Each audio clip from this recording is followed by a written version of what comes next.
একবারে চান্স হয়ে যাওয়াই ভালো। ওকে,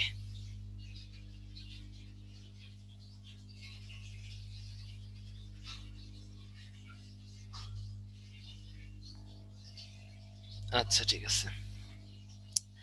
তো যাই হোক, আমাদের 2:15 বেজে গেছে আর তোমরা ম্যাক্সিমামে জয়েন করে ফেলছো। আমি স্ক্রিন শেয়ার দিয়ে দিছি, আমরা ক্লাসটা শুরু করে দেই। তো তোমাদের সাথে থাকবো হচ্ছে আমি ডক্টর অভ্র বর- বরাবরের মতো, এবং হচ্ছে সামনের ভোকাল 2 ঘন্টা আমি থাকবো, এবং তোমাদের সাথে কিউ এন্ড এ বক্সে থাকবে ডক্টর জাহিদ। আর আমাদের হচ্ছে উদ্ভাস থেকে আমাদের সাপোর্টে থাকবে হচ্ছে রেজাউল ভাই, আর দেখা যাচ্ছে শাকিল ভাই। হ্যাঁ, টেকনিক্যাল সাপোর্টে তারা থাকবেন। তো আমরা জৈব প্রযুক্তিটা শুরু করি। এটা চ্যাপ্টার, এটা পড়ি না, বাট আজকের পর থেকে আমরা খুব মোটামুটি পড়ার চেষ্টা করব। জীব প্রযুক্তি, জীব প্রযুক্তি হচ্ছে কি বায়োটেকনোলজি, এই কথাটা সর্বপ্রথম ব্যবহার করেন হচ্ছে কে? সেটা হচ্ছে কার্ল এরিকি। এটা পরীক্ষায় আসে, কে ব্যবহার করেন সর্বপ্রথম? সর্বপ্রথম যিনি ব্যবহার করেন ওনার নাম হচ্ছে কার্ল এরিকি। এটা কিন্তু পরীক্ষায় আসে, খুব আসে, ঠিক আছে। এবং এটা 1919 সালে ব্যবহার করেন। এটা পরিধি, ব্লু বায়োটেকনোলজি, গ্রিন এবং রেড। ব্লু বায়োটেকনোলজি মানে হচ্ছে সাগরে, সি, তাই না? সাগর সম্বন্ধীয় যে বায়োটেকনোলজি গুলো, এগুলো হচ্ছে তোমার ব্লু বায়োটেকনোলজি, ঠিক আছে। সাগর সম্বন্ধীয় যে বায়োটেকনোলজিটা, ব্লু বায়োটেকনোলজি। গ্রিন বায়োটেকনোলজি মানে যে গ্রিন, এগ্রিকালচার নিয়ে কাজ করবে। কি নিয়ে? এগ্রিকালচার নিয়ে যে বায়োটেকনোলজি কাজ করবে, এটা হচ্ছে green biotechnology. Red and white, এটা কি? ট্রিটমেন্ট পারপাসে বা চিকিৎসা ক্ষেত্রে ব্যবহার করবে। কিসে? চিকিৎসা ক্ষেত্রে আমাদের হচ্ছে রেড অ্যান্ড হোয়াইট ব্যবহার করব, ঠিক আছে। রেড অ্যান্ড হোয়াইটটা কি করব আমরা? চিকিৎসা পারপাজে আমরা ব্যবহার করব। রেড অ্যান্ড হোয়াইট কেমন? এই যে রেড হাসপাতালের প্রতি, হ্যাঁ, চিকিৎসা কাজে আমরা কিন্তু এটা ব্যবহার করি। এই তিনটা পড়তে হবে। এবার উদ্ভিদের tissue culture, very very important. উদ্ভিদের টিস্যু কালচার কি, এটা আমাদের ফার্স্ট একটু বুঝতে হবে। উদ্ভিদের টিস্যু কালচার হচ্ছে কোন উন্নত উদ্ভিদ থেকে সম্পূর্ণ হুবহু একই গুণাগুণ সম্পন্ন নতুন চারা উৎপন্ন করা, এটাই হচ্ছে গিয়ে টিস্যু কালচার, ঠিক আছে। তো মনে করো এটা হচ্ছে একটা উদ্ভিদ, এটা কি? এটা হচ্ছে একটা উদ্ভিদ, ঠিক আছে। এটা হচ্ছে একটা উদ্ভিদ, ঠিক আছে। এটার গুণাগুণ খুব ভালো। মনে করো যে এটা একটা রাজশাহীর আম গাছ। কোথার আম গাছ? রাজশাহীর আম গাছ, ঠিক আছে। এই আম গাছটার মতো করে একটা নতুন চারা আমরা বানাবো। টবের ভিতর কি বানাবো? একদম সেম একটা অনুচারা বানাবো। কি বানাবো? অনুচারা। যাতে এই গাছটা আমরা বরিশালে নিয়ে লাগাইতে পারি, কারণ বরিশালের আম হচ্ছে বাংলাদেশের সব থেকে বাজে আম। আমি বরিশাল মেডিকেল কলেজে পড়ছি, তো এটা যারা বরিশালের স্থানীয় যারা আছো তারাও স্বীকার করবা। মানে বরিশালের স্থানীয় আম হচ্ছে বাংলাদেশের সব থেকে বিচ্ছিরি, টক, পোকা ধরা আম, ঠিক আছে। তো এইটার জন্য আমরা রাজশাহীর আম গাছ থেকে কিভাবে বরিশালের সুন্দর আম গাছ নিতে পারি, এই সিস্টেমটাই হচ্ছে টিস্যু কালচার। যেমন মনে করো রাজশাহীতে বিশাল গাছ আছে, এই আম গাছে প্রচুর ভালো ভালো আম, আম্রপালি, তারপরে কি, আম্রপালি, তারপরে কি কি তোমরা খাও না? আম্রপালি, তারপরে হচ্ছে ল্যাংড়া, হিমসাগর, ক্ষীরসাপাতি, চাপাইয়ের আম, তাই না? তো এখান থেকে কিভাবে আমরা করব? এজন্য একদম উন্নত একটা গাছ থেকে আমরা কিছু টিস্যু কালেক্ট করব। টিস্যু মানে কি? ওদের কিছু কোষ বা কলা কালেক্ট করে আলাদা করে দিব।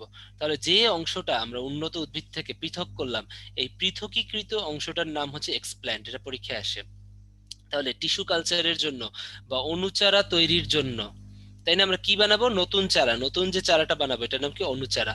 অনুচারা তৈরির জন্য আমরা মাতৃ উদ্ভিদ থেকে যে অংশটা পৃথক করি ওটার নাম কি? এক্সপ্ল্যান্ট, ঠিক আছে। এবারে এক্সপ্ল্যান্টকে করি কি? আমরা একটা মাধ্যমে বসাই। এই মাধ্যমের ভিতরে পুষ্টি দিয়ে বসাই। মনে করো যে বিভিন্ন ধরনের পুষ্টি, উদ্ভিদের কয়টা অত্যাবশ্যকীয় পুষ্টি উপাদান আছে? 17টা। ভিটামিন, ফাইটোহরমোন, এগুলো দিয়ে বসাই দেই। এক্সপ্ল্যান্টটা এর ভিতরে বসাই দিলা। যদি বসাই দাও, এরা কি করবে? ক্যালাস গঠন করবে, মানে আকারে বৃদ্ধি পাবে। আকার একটু বৃদ্ধি পাবে। আকার একটু বৃদ্ধি পাইলে পরে ওটাকে আবার আমরা টেস্ট টিউবের ভিতরে পাঠাবো। কোথায়? Test tube. টেস্ট টিউবের ভিতরে আবার পুষ্টি দিব, পুষ্টি দিয়া পাঠাবো। পাঠাইলে পরে এই জিনিসটা কি হবে? চারা গাছে পরিণত হবে এবং নিচে শিকড় তৈরি হবে। এটাই হচ্ছে গিয়ে তোমার টিস্যু কালচার, ঠিক আছে। তাহলে এখান থেকে আমাদের কি কি লাগবে? একটা, যেটা থেকে আমরা হচ্ছে টিস্যু আলাদা করব, ওই গাছটা হচ্ছে একদম উন্নত প্রজাতির হইতে হবে, ঠিক আছে। মাতৃ উদ্ভিদটা উন্নত হইতে হবে। পৃথকীকৃত অংশকে বলবো এক্সপ্ল্যান্ট। এবং কি একটা মাধ্যম লাগবে যেটার ভিতরে ক্যালাস উৎপন্ন করবে। কি উৎপন্ন করবে? ক্যালাস, মনে থাকে যেন। তারপরে ক্যালাসকে আমরা কি করব? ক্যালাসকে আমরা টিস্যুর, আমরা টেস্ট টিউবের ভিতর নিব। টেস্ট টিউবের ভিতর নিলে শিকড় উৎপন্ন হবে, যেটাকে আমরা অনুচারা বলবো। অনুচারা টবে লাগাবো, ঠিক আছে। তাহলে টিস্যু কালচারের উদ্দেশ্যে মাতৃ উদ্ভিদ থেকে পৃথকীকৃত অংশকে কি বলা হয়? এক্সপ্ল্যান্ট। আর নতুন উৎপাদিত চারাকে বলা হয় অনুচারা, ঠিক আছে। এবারে আসো, আমরা কোন অংশটা পৃথক করব, তাই না? বিভাজনক্ষম অঙ্গ পৃথক করব। তো যে কোনো উদ্ভিদের বিভাজনক্ষম অঙ্গের একটা সুন্দর নাম আছে, মেরিস্টেম। কি বলা হয়? মেরিস্টেম। কোন উদ্ভিদের যে কোনো বিভাজনক্ষম অঙ্গকে আমরা কি বলি? মেরিস্টেম বলি। সেই মেরিস্টেমটা হতে পারে তোমার শীর্ষমুকুল, সেটা হতে পারে কক্ষমুকুল অথবা কচি পাতা, যা খুশি তাই হতে পারে। মেরিস্টেমটা আলাদা করব, ঠিক আছে? ওকে, মনে থাকে যেন। বিভাজন সেটা কি? শীর্ষমুকুল মানে উদ্ভিদের একদম শীর্ষে যে বিভাজনক্ষম অঙ্গগুলো থাকে ওগুলো থাকে। একে মাইক্রোপ্রোপাগেশন কেন বলা হয় আমি সামনে আসতেছি। তাহলে উদ্ভিদের টিস্যু কালচারের অনেকগুলো বৈশিষ্ট্য আছে, আমরা একটু দেখবো, ঠিক আছে? এদেরকে মেরিস্টেম কালচার বলা হয়। কারণ কি? ওই যে বিভাজনক্ষম অঙ্গ তুমি পৃথক করবা, ঠিক আছে? মেরিস্টেম মানে কি? বিভাজনক্ষম অঙ্গ, তাই না? এবং মেরিস্টেম গুলো কি হয়? সাধারণত রোগ মুক্ত, ঠিক আছে? রোগ মুক্ত হয় মেরিস্টেম গুলো, অলওয়েজ রোগ মুক্ত হবে। আমরা জানি না মেরিস্টেম মানে কি? বিভাজনক্ষম অঙ্গ, তার মানে ছোট টিস্যু উদ্ভিদের। তো সাধারণত ছোট শিশুরা কি সাধারণত রোগ মুক্ত হয়। এখন পর্যন্ত কি বয়স্কদেরই কিন্তু করোনা হচ্ছে, আমরা দেখতেছি। একটা শিশু দেখাও তো, আমরা আশেপাশে আমরা দেখছি যে করোনা হয়েছে, হয় নাই। তাহলে এই জন্য উদ্ভিদের ছোট ছোট টিস্যু নেওয়া হয়, যেমন কচি পাতা, বিভাজনক্ষম শীর্ষমুকুল, ওগুলো সাধারণত রোগ মুক্ত থাকে। এটা কিন্তু পরীক্ষায় আসে মেরিস্টেম কালচারে, ভার্সিটিতে। রোগ মুক্ত, যারা লুকাই লুকাই মেডিকেল ডেন্টালে চান্স পাইতে চাও, মেরিস্টেম কি? বিভাজনক্ষম অঙ্গ, ঠিক আছে? তাহলে এগুলো সাধারণত রোগ মুক্ত থাকে, ঠিক আছে? এছাড়াও কক্ষমুকুল থেকেও করা যায়, পরাগধানী থেকে করা যায়। মাইক্রো প্রপাগেশন মানে হচ্ছে একদম সেম গুণাগুণ সম্পন্ন, মানে মাতৃ উদ্ভিদের যে গুণ থাকবে তোমার নতুন যে অনুচারা ওটার ভিতরেও সেম গুণ থাকবে। এটাকেই বলা হয় হচ্ছে মাইক্রো প্রপাগেশন। এটাকেই কি বলা হয়? Micro propagation. তাহলে মাইক্রো প্রপাগেশন কি? হুবহু একদম সেম গুণাগুণ সম্পন্ন, এই জন্যই মাইক্রো প্রপাগেশন বলা হয়। আমরা একটু দেখি তাহলে উদ্ভিদের টিস্যু কালচারের যে প্রকারভেদ, যে বৈশিষ্ট্যগুলো। মাইক্রো প্রপাগেশন কি? দেখো আমরা কি দেখলাম? উৎপাদিত চারাগাছ সমূহ হুবহু মাতৃ উদ্ভিদের মতো হয়। কয়বার যে পরীক্ষায় আসছে, 100 জায়গায় পরীক্ষা দিলে 200 জায়গায় কমন পাবে, এমন একটা বৈশিষ্ট্য, ঠিক আছে? এবং মেডিকেল ডেন্টালের জন্য খুব ইম্পর্টেন্ট। ওকে, সাইব্রিড এটা আসে। সাইব্রিড মানে কি? সাইটোপ্লাজমের মিলন। সাইটোপ্লাজম মানে হচ্ছে সাইটোপ্লাজম। তাহলে দুইটা সাইটোপ্লাজম যখন মিলিত হবে তখন ওটাকে বলা হয় সাইব্রিড। যেমন আলু আর টমেটো। আলু কি বলতো? পোটাটো, হ্যাঁ? আর টমেটো হচ্ছে গিয়া টমেটো, হ্যাঁ, টমেটো। ওকে, এই দুইটা মিলে হয়ে যাবে পোমাটো। পোমাটো তাহলে কি? একটা সাইব্রিডের উদাহরণ। সাইব্রিড মানে কি? নিউক্লিয়াস না, সাইটোপ্লাজমের মিলন। সাই দিয়ে মনে রাখবা, সাইটোপ্লাজম। সাইটোপ্লাজমের মিলনে যে নতুন উদ্ভিদ সৃষ্টি হয় এদেরকে কি বলা হয়? সাইব্রিড, হাইব্রিড না। ওকে, হাইব্রিড হইতে হলে সবসময় নিউক্লিয়াসের মিলন হইতে হয়। ওকে, এবারে উদ্ভিদের টিস্যু কালচারের প্রকারভেদের ভিতরে আলটিমেটলি প্রকারভেদ না, বৈশিষ্ট্যগুলো আর কি। মেরিস্টেম অলরেডি বলছি কি? সাধারণত রোগ মুক্ত হয়। কারণ কি? মেরিস্টেম টিস্যুতে কোনো রোগ জীবাণু থাকে না, বললাম কিন্তু, কারণ এটা হচ্ছে শিশুভাজক টিস্যু। ওকে, এই ব্যাপারগুলো আমাদের জানতে হবে। এবারে হচ্ছে টিস্যু কালচার প্রযুক্তির ধাপসমূহ, অলরেডি তোমাদের বলে ফেলছি। ফার্স্টে উন্নত মাতৃ উদ্ভিদ নির্বাচন। তার মানে কি? রাজশাহী রাম থেকে, এটা ও বা হবে না, ও ও এক্সপ্ল্যান্ট নির্বাচন, তাই না? এক্সপ্ল্যান্ট কি? পৃথকীকৃত অংশটা। এক্সপ্ল্যান্ট কি? পৃথকীকৃত অংশ, যেটা হচ্ছে গিয়ে তুমি পৃথক করবা, তাই না? যেটাকে তুমি পৃথক করবা। কেন পৃথক করবা? তোমার টিস্যু কালচার করার জন্য। তাহলে উন্নত মাতৃ উদ্ভিদ নির্বাচন করবা, এক্সপ্ল্যান্ট নির্বাচন করবা, যেটা হচ্ছে আলটিমেটলি একটা পৃথকীকৃত অংশ। এটাকে আলাদা করবা। এটা দিয়েই কি? ওই যে কালচার করে আমরা এই করবো। তো এরপরে কি? কালচার মিডিয়াম বা আবাদ মাধ্যম তৈরি। দেখো তো একটা মাধ্যম, ডিশ, এর ভিতরে আমরা পুষ্টি দিব। 17টা পুষ্টি উপাদান আছে, তাই না? এগুলো দিব, ফাইটো হরমোন দিব, এগুলো দিব। দেওয়ার পরে এটাকে আবার রোগ মুক্ত করতে হবে। কিভাবে রোগ মুক্ত করব? অটোক্লেভ যন্ত্রে হচ্ছে জীবাণুমুক্তকরণ করব। অটোক্লেভ যন্ত্রের তাপমাত্রাটা লাগবে কত? 121 ডিগ্রি সেলসিয়াস। আর চাপটাও লাগবে। চাপটা হচ্ছে 15 IB/স্কয়ার ইঞ্চ। ওকে, পরীক্ষায় খুব আসে, ঠিক আছে? এরপরে কি করব? এই এক্সপ্ল্যান্টটাকে কোথায়? মিডিয়ামে, এই কালচার, এই বাটিটার ভিতরে এক্সপ্ল্যান্টটা কি আমরা যে নির্বাচন করছিলাম পৃথকীকৃত অংশের ভিতরে বসাই দিব। এক্সপ্ল্যান্টটাকে বসাই দিলা। এক্সপ্ল্যান্টে বসাই দিলে কি হবে? এরা কয়দিন পরে কেলাস হবে, মানে একটু বৃদ্ধি প্রাপ্ত হবে। কারণ কি? পুষ্টিটা খাবে, পুষ্টিটা খায় বড় সড়ো হবে। বড় সড়ো হবে পরে একে মূল উৎপাদক মাধ্যম কি? টেস্ট টিউবের ভিতরে নিবা। টেস্ট টিউবের ভিতরে থাকলে এদের চারা বড় হবে এবং নিচের দিকে এরা শিকড় গজাবে, ঠিক আছে? এরপরে অনুচারাটা তুমি প্রাকৃতিক পর্যায়ে বা মাঠ পর্যায়ে স্থানান্তর করবা। এই তো, এটাই হচ্ছে, এখান থেকে জাস্ট আসবে যা বললাম ওইটাই, এই তাপমাত্রাটা আসবে 100, অটোক্লেভের তাপমাত্রা কত, 121 ডিগ্রি তাপমাত্রা, ঠিক আছে। আর হচ্ছে চাপ 15 IB² পার ইঞ্চ। ওকে, টিস্যু কালচারে প্রযুক্তির ভূমিকা, এটা জাস্ট রিডিং পড়বে, অলরেডি যা বলছি এখানে আছে সব। মেরিস্টেম কালচার, ঠিক আছে। উদ্ভিদের কৃত্রিম প্রজনন, তাই না, এগুলো কি কৃত্রিম প্রজনন না, ডিশেক ছাড়া? তাহলে হুবহু মাতৃগুণাগুণ, এগুলো অলরেডি বলে আসছি, তাই এগুলো নিয়ে টাইম ওয়েস্ট করতে চাচ্ছি না। Plasmid very very important. Okay, একটা মিনিট একটু দাঁড়াও। প্লাজমিড কি এটা আমাদের পড়তে হবে। প্লাজমিড মূলত হচ্ছে একটা ডিএনএ, এটা মনে রাখবা। প্লাজমিড কি? ডিএনএ, ঠিক আছে। তার মানে ডিএনএ এর যা কাজ প্লাজমিডেরও তাই কাজ, ঠিক আছে। কিন্তু সাধারণত ডিএনএ কোথায় থাকে? ক্রোমোজোমের ভিতরে। কিন্তু প্লাজমিড যে ডিএনএটা, এই ডিএনএটা থাকবে ক্রোমোজোমের বাইরে। মনে দেখো এটা একটা ব্যাকটেরিয়া, ব্যাকটেরিয়ার ভিতরে ক্রোমোজোম থাকে না? ব্যাকটেরিয়ার ক্রোমোজোম থাকে কোথায়? ওদের নিউক্লিওয়েডে কিন্তু ওদের ক্রোমোজোম থাকে, তাই না? ব্যাকটেরিয়ার ক্রোমোজোম কোথায় থাকে? নিউক্লিওয়েড। এই উন্নত জীবে কি থাকে? উন্নত জীবে থাকে নিউক্লিয়াস, যেটা হচ্ছে প্রকৃত নিউক্লিয়াস। আর ব্যাকটেরিয়া কি? আদিকোষ, আদিকোষে থাকে আদি নিউক্লিয়াস বা নিউক্লিওয়েড। তো নিউক্লিওয়েডে কি থাকবে? ডেফিনেটলি ক্রোমোজোম থাকবে। ক্রোমোজোমের ভিতরে তো ওদের একটা ডিএনএ আছেই, ঠিক আছে।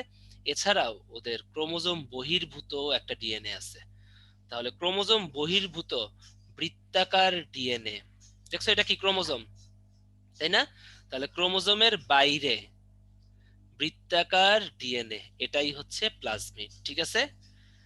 ঠিক আছে, তাহলে ক্রোমোজোমের বাইরে, ক্রোমোজোমে তো ডিএনএ থাকেই সূত্রাকার, ক্রোমোজোমের বাইরে যে বৃত্তাকার ডিএনএ থাকে একেই বলা হয় প্লাজমিড। কোথায় থাকে? দুইটা জায়গায় থাকে, মনে রাখবা। এত প্যারা দিয়ে পড়ার সময় নেই। একটা ব্যাকটেরিয়াতে থাকবে, আর একটা হচ্ছে ইস্টে পাওয়া যায়। সুকেন্দ্রিক কোষগুলো সাধারণত আদি কোষে তো থাকবেই, এছাড়াও সুকেন্দ্রিক কোষগুলোর ভিতরে। এই ইস্ট কি? একটা ছত্রাক না? ইস্ট হচ্ছে ছত্রাক, সুকেন্দ্রিক কোষ। ব্যাকটেরিয়া শুধুমাত্র আদি কোষ, এরপরে যা আছে সব সুকেন্দ্রিক কোষ। সুকেন্দ্রিক কোষের ভিতরে মানে কি, প্রকৃত কোষের ভিতরে শুধুমাত্র ইস্টে প্লাজমিড পাওয়া যায়। তাহলে আমি দিয়ে দিলাম ব্যাকটেরিয়া আর ইস্ট। ওকে,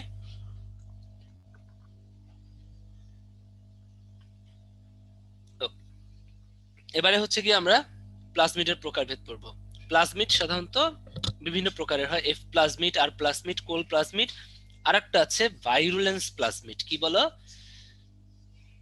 ভাইরুলেন্স প্লাজমিড। ভাইরুলেন্স প্লাজমিডের কাজ কি বলতো? ভাইরুলেন্স, ভাইরুলেন্স দিয়ে মনে রাখবা ভাইরাস। তাহলে ভাইরুলেন্স প্লাজমিডের কাজ কি হবে বলতো? রোগ সৃষ্টি। ভাইরাস কি করে? রোগ সৃষ্টি। তাহলে এরা রোগ সৃষ্টি করবে, ঠিক আছে। কোল প্লাজমিড, নামে নামে মনে রাখবা, কোল প্লাজমিডের কাজ হচ্ছে কলিসিন তৈরি করা। কোল প্লাজমিডের কাজ কি? কলিসিন তৈরি করা, ঠিক আছে। কোল দিয়ে, কলিসিন হচ্ছে একটা প্রোটিন। ওকে, এবারে হচ্ছে আমরা পড়বো আর প্লাজমিড। আর দিয়ে মনে রাখবা রেজিস্ট্যান্ট। আর দিয়ে আমরা কি মনে রাখবো? রেজিস্ট্যান্ট। ওকে, রেজিস্ট্যান্ট সমান কি? আর। তার মানে রেজিস্ট্যান্ট প্লাজমিড, ঠিক আছে। এখন এরা কি রেজিস্ট করে? এরা অ্যান্টিবায়োটিক বা ওষুধ রেজিস্ট করে, ঠিক আছে। অ্যান্টিবায়োটিক কি? একটা মেডিসিন না, যাতে যেটা কিনা ব্যাকটেরিয়া মারতে ব্যবহার করা হয়। তাহলে ব্যাকটেরিয়ার যে রেজিস্ট্যান্ট, অ্যান্টিবায়োটিক বা ওষুধকে প্রতিরোধ করার ক্ষমতা থাকে ব্যাকটেরিয়ার, ঠিক আছে, ওইটা কি? প্লাজমিড। তাহলে আর প্লাজমিড কি করে? অ্যান্টিবায়োটিক প্রতিরোধ ক্ষমতা জিন থাকে। আর দিয়ে মনে রাখবে রেজিস্ট্যান্ট মানে প্রতিরোধ ক্ষমতা, ঠিক আছে, মনে রাখবে। আর দিয়ে রেজিস্ট্যান্ট, আর দিয়ে প্রতিরোধ ক্ষমতা, মনে থাকে যেন। এবারে এফ প্লাজমিড বা এফ প্রাইম প্লাজমিড, এরা হচ্ছে কি এক ব্যাকটেরিয়া থেকে অন্য ব্যাকটেরিয়াতে জেনেটিক উপাদান স্থানান্তর করে। এইটাই সব থেকে ইম্পর্টেন্ট প্লাজমিড, যেটা হচ্ছে বাহক বা ভেক্টর হিসেবে ব্যবহার করা হয়। আমরা পড়ছিলাম কি প্লাজমিড কি? বাহক বা ভেক্টর হিসেবে কাজ করে। মূলত এফ বা এফ প্রাইম প্লাজমিডেই আলটিমেটলি কি তোমার বাহক হিসেবে, মানে হচ্ছে একটা বৈশিষ্ট্য অন্যটা জীবের ভিতরে ট্রান্সফার করতে ব্যবহার করা হয়। ব্যাপারটা কি আমি একটু দেখি। মনে করো কোলাই একটা ব্যাকটেরিয়া, তাই না? এটা মনে করো কোলাই ব্যাকটেরিয়া, মনে করো এটা হচ্ছে কোলাই ব্যাকটেরিয়া। এর ভিতরে ডেফিনেটলি একটা প্লাজমিড আছে, তাই না? ডিএনএ আছে, তাই না? প্লাজমিড মানে কি? বৃত্তাকার ডিএনএ। বৃত্তাকার ডিএনএ মানে কি? একই কথা, বৃত্তাকার ডিএনএ মানে কি? এটা হচ্ছে জীবের বৈশিষ্ট্য নিয়ন্ত্রণ করে। ইকোলাইয়ের কাজ কি বলতো? ইকোলাই হচ্ছে মানুষের ডায়রিয়া তৈরি করে। ইকোলাই কি করে? মানুষে ডায়রিয়া তৈরি করে। এখন ইকোলাইর এই যে প্লাজমিড, এটার কাজ কি? এদের কাজ হচ্ছে গিয়ে ডায়রিয়া তৈরি করা বা ডায়রিয়ার বিষ নিঃসরণ করা, তাই না? এখন বিজ্ঞানীরা জেনেটিক ইঞ্জিনিয়ারিং করে। কি করে? Genetic engineering. সে করে কি, মানুষের যে বিটা কোষ আছে, মানুষের অগ্নাশয় কি আছে বলতো? বিটা কোষ। মানুষের অগ্নাশয়ে কি থাকে? বিটা কোষ। কোথায় থাকে? অগ্নাশয় বা প্যানক্রিয়াসে। এই প্যানক্রিয়াস বা অগ্নাশয়ের বিটা সেল কি তৈরি করে বলতো? একটা গুরুত্বপূর্ণ হরমোন তৈরি করে, সেটার নাম হচ্ছে ইনসুলিন। ইনসুলিন তৈরি করে, ঠিক আছে? এখন এই ইনসুলিন কিভাবে তৈরি করা হয় এটা আমি একটু দেখি। সেটা হচ্ছে, মনে করো যে মানুষের বিটা সেল থেকে ওই ইনসুলিন উৎপাদনকারী ডিএনএ, তাহলে কি বিটা সেলের যে ডিএনএটা থাকবে ও কি করবে? ইনসুলিন উৎপাদন করবে। ওই ডিএনএটা পৃথক করা হয়, ঠিক আছে? ওই ডিএনএটা তুমি পৃথক করলা, এটা মনে করো ইনসুলিন উৎপাদনকারী ডিএনএ, তাই না? এটাকে তুমি পৃথক করলা, দেখছো? ডিএনএটা পৃথক করলা, ইনসুলিন নীলটা হচ্ছে ইনসুলিন উৎপাদনকারী ডিএনএ। পৃথক করলা কোথায়? মানুষের বিটা সেল থেকে, ঠিক আছে? এখন কি করবা? এই বিটা সেলের একটা অংশ কেটে নিবা। মনে করো একটা অংশ, এই অংশটা আমরা এতটুকু কেটে নিলাম, এতটুকু হচ্ছে কেটে নিলাম। এতটুকু কেটে এটা আমরা কোথায় বসাই দিব? ওই যে ইস্কেরিশিয়া কোলার যে প্লাজমিড ছিল না, এরা কি করতো এতদিন? ডায়রিয়া তৈরি করতো। কি করতো? ডায়রিয়া তৈরি করতো। এখন আমরা কি করব? ওর ভিতরে মানুষের বিটা সেলের ডিএনএ এর একটা খন্ড কেটে লাগাই দিলাম। তাহলে কি করবে বলতো? ইস্কেরিশিয়া কোলাইটা এখন আর ডায়রিয়া তৈরি করবে না। ইস্কেরিয়া কোলাইয়ের কি বৈশিষ্ট্য চেঞ্জ হয়ে গেছে, তার ভিতরে নীল চলে আসছে, তার মানে ইনসুলিন উৎপন্নের ক্ষমতা চলে আসছে। এখন এরা কি করবে? এখন এরা ইনসুলিন তৈরি করবে, ঠিক আছে? এভাবেই হচ্ছে গিয়া জেনেটিক ইঞ্জিনিয়ারিং এর মাধ্যমে ইনসুলিন তৈরি করা হয়। তাহলে জেনেটিক ইঞ্জিনিয়ারিং কি? জেনেটিক ইঞ্জিনিয়ারিং হচ্ছে গিয়া কোন কোষের ডিএনএ এর বৈশিষ্ট্য অন্য কোষের ডিএনএ তে প্লাজমিডের মাধ্যমে স্থানান্তর। দেখো তো, এটা কি ছিল? ইকোলাই। ইকোলাই ডিএনএ কি? প্লাজমিড, তাই না? প্লাজমিডের মাধ্যমেই তোমার স্থানান্তর হইতেছে, বৈশিষ্ট্যটা ট্রান্সফার হচ্ছে। তাহলে এফ প্রাইম আর F prime, F R F prime plasmid কি? এক ব্যাকটেরিয়া থেকে অন্য ব্যাকটেরিয়াতে বা এক কোষ থেকে অন্য কোষে জেনেটিক উপাদান স্থানান্তর করে। এবং এই যে যে নতুন বৈশিষ্ট্যের ডিএনএ তৈরি হইলো, এটার নামই হচ্ছে গিয়ে জেনেটিক ইঞ্জিনিয়ারিং। বা এবং এই ডিএনএটার নাম হবে রিকম্বিনেন্ট ডিএনএ, ঠিক আছে? তাহলে জেনেটিক ইঞ্জিনিয়ারিং কি? নতুন বৈশিষ্ট্যের কোন জীব সৃষ্টির জন্য কোন জীবের ডিএনএ এর পরিবর্তন ঘটানো। তাহলে দেখছো, ইস্কেরিশিয়া কোলাই আগে কি করতো? ইস্কেরিশিয়া কোলাইটা আগে কি ছিল বলো? আমি লাল কালার দিয়ে দেখাই। আগে হচ্ছে কি এরা লাল ছিল, মানে ডায়রিয়া তৈরি করতো, ঠিক আছে? এখন জেনেটিক ইঞ্জিনিয়ারিং এর মাধ্যমে ইস্কেরিশিয়া কোলাইতে কি কি করা হয়েছে? এদের ইনসুলিন তৈরির ক্ষমতা দিয়ে দিছি আমরা, তাই না? এর একটা জায়গা কেটে ইনসুলিন উৎপাদনকারী জিন বসাই দিছি। তাহলে নতুন যে ইকোলাই তৈরি হলো, এটার নাম হবে জেনেটিক্যালি মডিফাইড ইকোলাই অথবা জেনেটিক্যালি ইঞ্জিনিয়ার্ড ইকোলাই, তাই না? মানে জেনেটিক্যালি তো করলা, তুমি জেনেটিক ইঞ্জিনিয়ারিং এর মাধ্যমে করলা এবং অবশ্যই মডিফাই করে করলা। আগে এরা ডায়রিয়া তৈরি করতো, এখন ইনসুলিন তৈরি করবে। আগে কি করবে? ডায়রিয়া তৈরি করতো, এখন কি করবে? এখন ইনসুলিন তৈরি করবে। তাহলে দেখো, জেনেটিক ইঞ্জিনিয়ারিং এর মাধ্যমে নতুন যে জীব তৈরি করা হয় ওদের কি বলা হয়? জেনেটিক্যালি মডিফাইড অর্গানিজম বা জেনেটিক্যালি ইঞ্জিনিয়ার্ড অর্গানিজম অথবা ট্রান্সজেনিক্সও বলা হয়, ঠিক আছে? তাহলে এই নতুন যে ইকোলাই হইলো, যেটা এখন ইনসুলিন তৈরি করবে, এটা হবে নয় জেনেটিক্যালি মডিফাইড ইকোলাই, নয় জেনেটিক্যালি ইঞ্জিনিয়ার্ড ইকোলাই বলবো, অথবা এটাকে আমরা ট্রান্সজেনিকও বলতে পারি। বোঝা গেছে? এভাবে যে কোনো জীবের বৈশিষ্ট্য পরিবর্তন করা যায়। যে কোনো জীবের কি করা যায়? বৈশিষ্ট্য কিন্তু পরিবর্তন করে দেওয়া যায়। একটু দাঁড়াও, একটা ফোন আসছে উদ্ভাস থেকে। ওকে।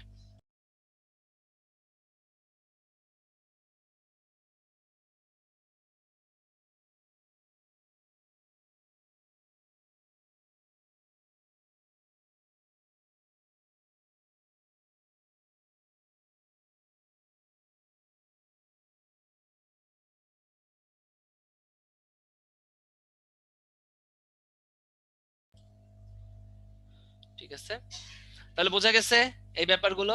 ওকে, তাহলে আমরা একটু দেখি ইনসুলিন তৈরির কৌশল। এখানে দেখাইছি ইনসুলিন তৈরির কৌশল কিছুই না, আমি অলরেডি তোমাদের বলছি। মানুষের অগ্নাশয়ের দেখো আইলেটস অফ ল্যাঙ্গারহ্যান্সের বিটা কোষ থেকে ডিএনএ সংরক্ষণ, দেখছো? ডিএনএটা কাটলা, এই ডিএনএ কাটা হয় কোন এনজাইমের মাধ্যমে? রেস্ট্রিকশন এনজাইমের মাধ্যমে, আমরা সবাই জানি, ঠিক আছে? তারপরে দেখছো ইকোলাই প্লাজমিড, ইকোলাইয়ের প্লাজমিডের একটা অংশ কাটলা কি দিয়ে? তোমার রেস্ট্রিকশন এনজাইম দিয়ে। পরে ওই জায়গায় কি করলাম, আমি আবার নীল রং দিয়ে বুঝাইছি, বিটা সেলের ডিএনএ লাগাই দিলা। তাহলে ইকোলাইটা কি হয়ে যাবে দেখো, জেনেটিক্যালি মডিফাইড ইকোলাই।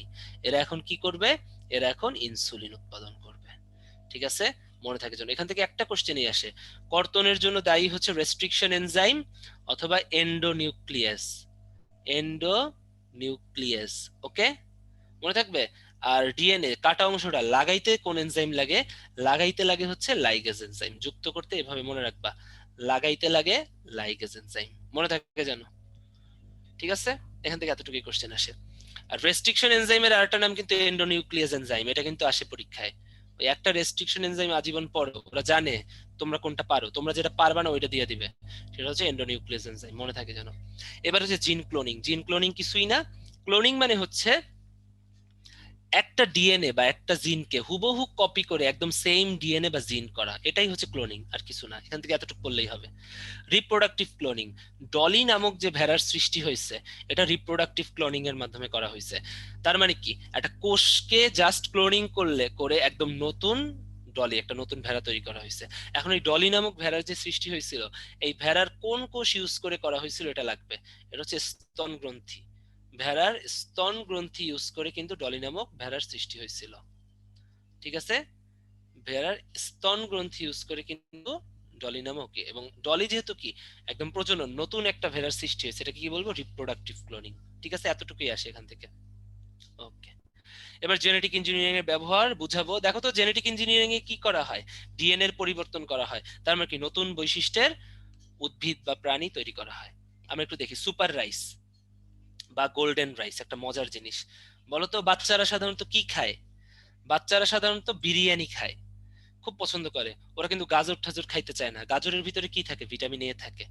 এখন বাচ্চারা যাতে বিরিয়ানির রাইসটা খাইলেই গাজরের গুণাগুণ পায়, এই জন্য কি করছে বিজ্ঞানীরা, রাইসের ভিতরে গাজরের জিন ঢুকাই দিছে। কি দিছে, গাজরের জিন ঢুকাই দিছে। রাইস বা ভাতের কি, ওরও একটা ডিএনএ আছে, ওর ভিতরে কি গাজরের ডিএনএ জেনেটিক ইঞ্জিনিয়ারিং এর মাধ্যমে ঢুকাই দিছে। গাজর কি উৎপন্ন করে বলতো, গাজর ভিটামিন এ তৈরি করে। এখন ওই জিনটা যেহেতু রাইসের ভিতরে তৈরি হলো, এখন কি রাইসের ভিতরেও ভিটামিন এ তৈরি হতে থাকবে। ঠিক আছে, তাহলে ওই রাইসটা খাইলে আর গাজর খাওয়া লাগবে না। তাহলে এটা পরীক্ষা আসে, সুপার রাইস হচ্ছে জেনেটিক ইঞ্জিনিয়ারিং এর একটা বৈশিষ্ট্য, এবং এটার ভিতর কি থাকে, ভিটামিন এ থাকে। পরীক্ষায় বারবার আসে। ওকে, এবার আরেকটা খুব মজার জিনিস, ব্যাসিলাস থুরিনজিয়েন্সিস। ব্যাসিলাস থুরিনজিয়েন্সিস, এই দুইটা হচ্ছে একটা ব্যাকটেরিয়া। এই দুটো কি, ব্যাকটেরিয়া। ঠিক আছে, এরা হচ্ছে পতঙ্গনাশী ব্যাকটেরিয়া। এটা পরীক্ষায় আসে, ওদিকে জায়গা নেই, আমি এদিকে লিখলাম। এরা কি করে, পতঙ্গ বিনাশী, মানে পতঙ্গকে নষ্ট করে দেয়। কিভাবে নষ্ট করে জানো, এই ব্যাকটেরিয়া গুলো, বা দুইটা একই ব্যাকটেরিয়া তো, ব্যাসিলাস থুরিনজিয়েন্সিস, এদের কাজ হচ্ছে কিভাবে পতঙ্গ নাশ করে, এরা এক ধরনের বিষ নিঃসৃত করে। কি নিঃসৃত করে, বিষ। ওই বিষটা পতঙ্গ মেরে ফেলে। ঠিক আছে, তো বিজ্ঞানীরা কি করলো, জেনেটিক ইঞ্জিনিয়াররা করলো কি, বা কৃষিবিদরা কি করলো, বা বিজ্ঞানীরা কি করলো, আমাদের যে তুলা গাছ আছে অথবা বেগুন গাছ আছে, বেগুন গাছের যে নিজস্ব ডিএনএ আছে, ওর ভিতরে এই ব্যাসিলাস থুরিনজিয়েন্সিস, যেটা হচ্ছে পতঙ্গনাশী বিষ উৎপন্ন করে, ওদের ডিএনএটা ঢুকাই দিল। তাহলে কি হইলো বলতো, এই ট্রানজেনিক তুলা গাছের ভিতরে এখন যেহেতু ওদের ডিএনএ কি বিষময় হয়ে গেছে, ওরা কি এই পতঙ্গের জন্য বিষ তৈরি করতে থাকবে। বেগুনের ভিতরেও কি দেখো, বেগুনের ডিএনএ এর ভিতরে ব্যাসিলাস থুরিনজিয়েন্সিস এর ডিএনএ ঢুকাই দিছে, তাহলে বেগুন গাছের ভিতরেও কি বিষ তৈরি হবে। এখন বিষ তৈরি হলে সুবিধা কি বলতো, পতঙ্গ আইসা যেই বেগুনের পাতা খাবে, বেগুন পর্যন্ত আর যাইতে পারবে না, বেগুন খেয়ে ও মারা যাবে, তাহলে বেগুনগুলো রক্ষা পাবে। ঠিক আছে, তাহলে এই জন্য ব্যাসিলাস থুরিনজিয়েন্সিস পতঙ্গ নাশে, বিটি বেগুন তৈরিতে এবং ট্রান্সজেনিক তুলা গাছে, যাতে কিনা অর্থনৈতিকভাবে আমাদের কোনো ক্ষতি না হয়, ইউজ করা হয়। এখন আসো, এই বিষটা মানুষের জন্য ক্ষতিকর না, এই বিষটা শুধুমাত্র পতঙ্গের জন্য ক্ষতিকর, বইতে লেখা আছে। ঠিক আছে, তাহলে এটা ভালো, গুড। ঠিক আছে, বিটি বেগুন পরীক্ষায় আসে, ভালো না খারাপ, বিটি বেগুন ভালো। কারণ এই বিষটা শুধু পতঙ্গের জন্য বিষ, তোমার আমার জন্য বিষ না, তোমার আমার জন্য ভালো, প্রোটিন। ঠিক আছে, বিষ কিন্তু এক ধরনের প্রোটিন, এই বিষটা তোমার আমার জন্য প্রোটিন। ঠিক আছে, আর পতঙ্গের জন্য বিষ, মনে থাকে যেন। ওকে, আমরা দেখলাম ইনসুলিন তৈরিতে ব্যবহার করা হয়, এছাড়া ইন্টারফেরন বিভিন্ন ধরনের মেডিসিন তৈরিতে, হরমোন তৈরিতে ব্যবহার করা হয়। ওকে, এবারে হচ্ছে আমরা জেনেটিক ইঞ্জিনিয়ারিং এর ব্যবহার দেখবো। দেখো সুপার রাইস, সুপার রাইসে আমি অলরেডি দেখছি বিটা ক্যারোটিন থাকে, বিটা ক্যারোটিন মানেই হচ্ছে ভিটামিন এ। ঠিক আছে, বিটা ক্যারোটিনই মানে ভিটামিন এ, বুঝাইলাম। সুপার রাইসের আরেকটা নাম কি, গোল্ডেন রাইস। ভিটামিন এ থাকে। এবার হচ্ছে গুণগত মান উন্নয়নে, দেখো তো সালফার সমৃদ্ধ ক্লোভার ঘাস উৎপাদনে এই জেনেটিক ইঞ্জিনিয়ারিং ব্যবহার করা হয়। ঠিক আছে, সালফার সমৃদ্ধ ক্লোভার ঘাস, এই যে ভেড়ার লোম, জানো চুল বা লোমের সঠিক উপাদান কি? সব থেকে চুল বা লোমে হচ্ছে উন্নত হওয়ার ভালো জিনিস হচ্ছে সালফার। তাই সালফার সমৃদ্ধ শ্যাম্পু ইউজ করতে বলে ডাক্তাররা যাদের চুল পড়ে যায়, তাই না? তো সালফার কি চুলের জন্য খুব ভালো, যাদের চুল পড়ে যায়। কেন পেঁয়াজ খেতে বলা হয়? পেঁয়াজে প্রচুর পরিমাণে সালফার থাকে, এই জন্যই তো পেঁয়াজের রস লাগানো হয়, তাই না? তাহলে ভেড়ার লোমও কি সালফার খুব ইম্পর্টেন্ট ভেড়ার লোমের জন্য, কারণ চুল আর লোম তো একই জিনিস। এখন ঘাসের ভিতর সাধারণত সালফার থাকে না, সালফার থাকে সূর্যমুখীতে। এখন কি করলো, এই সূর্যমুখীর যে সালফার উৎপাদনকারী ডিএনএ, ওটা কোথায় ওর নাম কি, বসাই দিল জেনেটিক ইঞ্জিনিয়ারিং ঘাসের ভিতরে। ফলে কি ক্লোভার ঘাস উৎপন্ন হইলো। ফলে কি ভেড়া কি ঘাস খায়? ভেড়া তো আর সূর্যমুখী খায় না। ফলে সালফার সমৃদ্ধ ঘাস পাবে সে। রোগ প্রতিরোধ ক্ষমতা জাত উৎপাদনে ব্যবহার করা হয়, এটা পড়বা। নাইট্রোজেন সংবন্ধনে সাধারণত নিভ জিন ব্যবহার করা হয়, এটা আসে নিভ জিন। নিফ, এনে হয় নাইট্রোজেন, এফ এ হয় ফিক্সেশন। তাহলে নাইট্রোজেন ফিক্সেশনে কোন জিন ব্যবহার করা হয়? নিভ জিন। এটা কিন্তু পরীক্ষায় আসে। বিজিন ফল সৃষ্টিতেও আমাদের জেনেটিক ইঞ্জিনিয়ারিং ব্যবহার করা হয়, জাপানে বিজিন তরমুজ উৎপাদনে, তাই না? বীজ না থাকলে কি সুবিধা হবে? বীজ না থাকলে তোমার ফলটা খাইতে মজা লাগবে। হুম, ওকে। এবার হচ্ছে ইনসুলিন। ইনসুলিন উৎপাদন আমরা দেখলাম জেনেটিক ইঞ্জিনিয়ারিং এর মাধ্যমে করা যায়। ইনসুলিন হচ্ছে একটা প্রোটিন, তাই না? একটা হরমোন আমরা জানি, এবং যে কোনো হরমোনই কি একটা প্রোটিন। তাহলে ইনসুলিন একটা হরমোন, আর অল হরমোন কি প্রোটিন। যে কোনো হরমোন, এনজাইম, এগুলো কি প্রোটিন, মনে রাখো। এরা অগ্নাশয়ের আইলেটস অফ ল্যাঙ্গারহ্যান্সের বিটা কোষ থেকে নির্গত হয়, বারবার আসে পরীক্ষায়। ওকে, এবারে আসো, প্রথম ইনসুলিন আবিষ্কার করে ইলি লিলি কোম্পানি, আর বাজারজাত করা হয় হিউমিলিন নামে বাজারজাত করা হয়।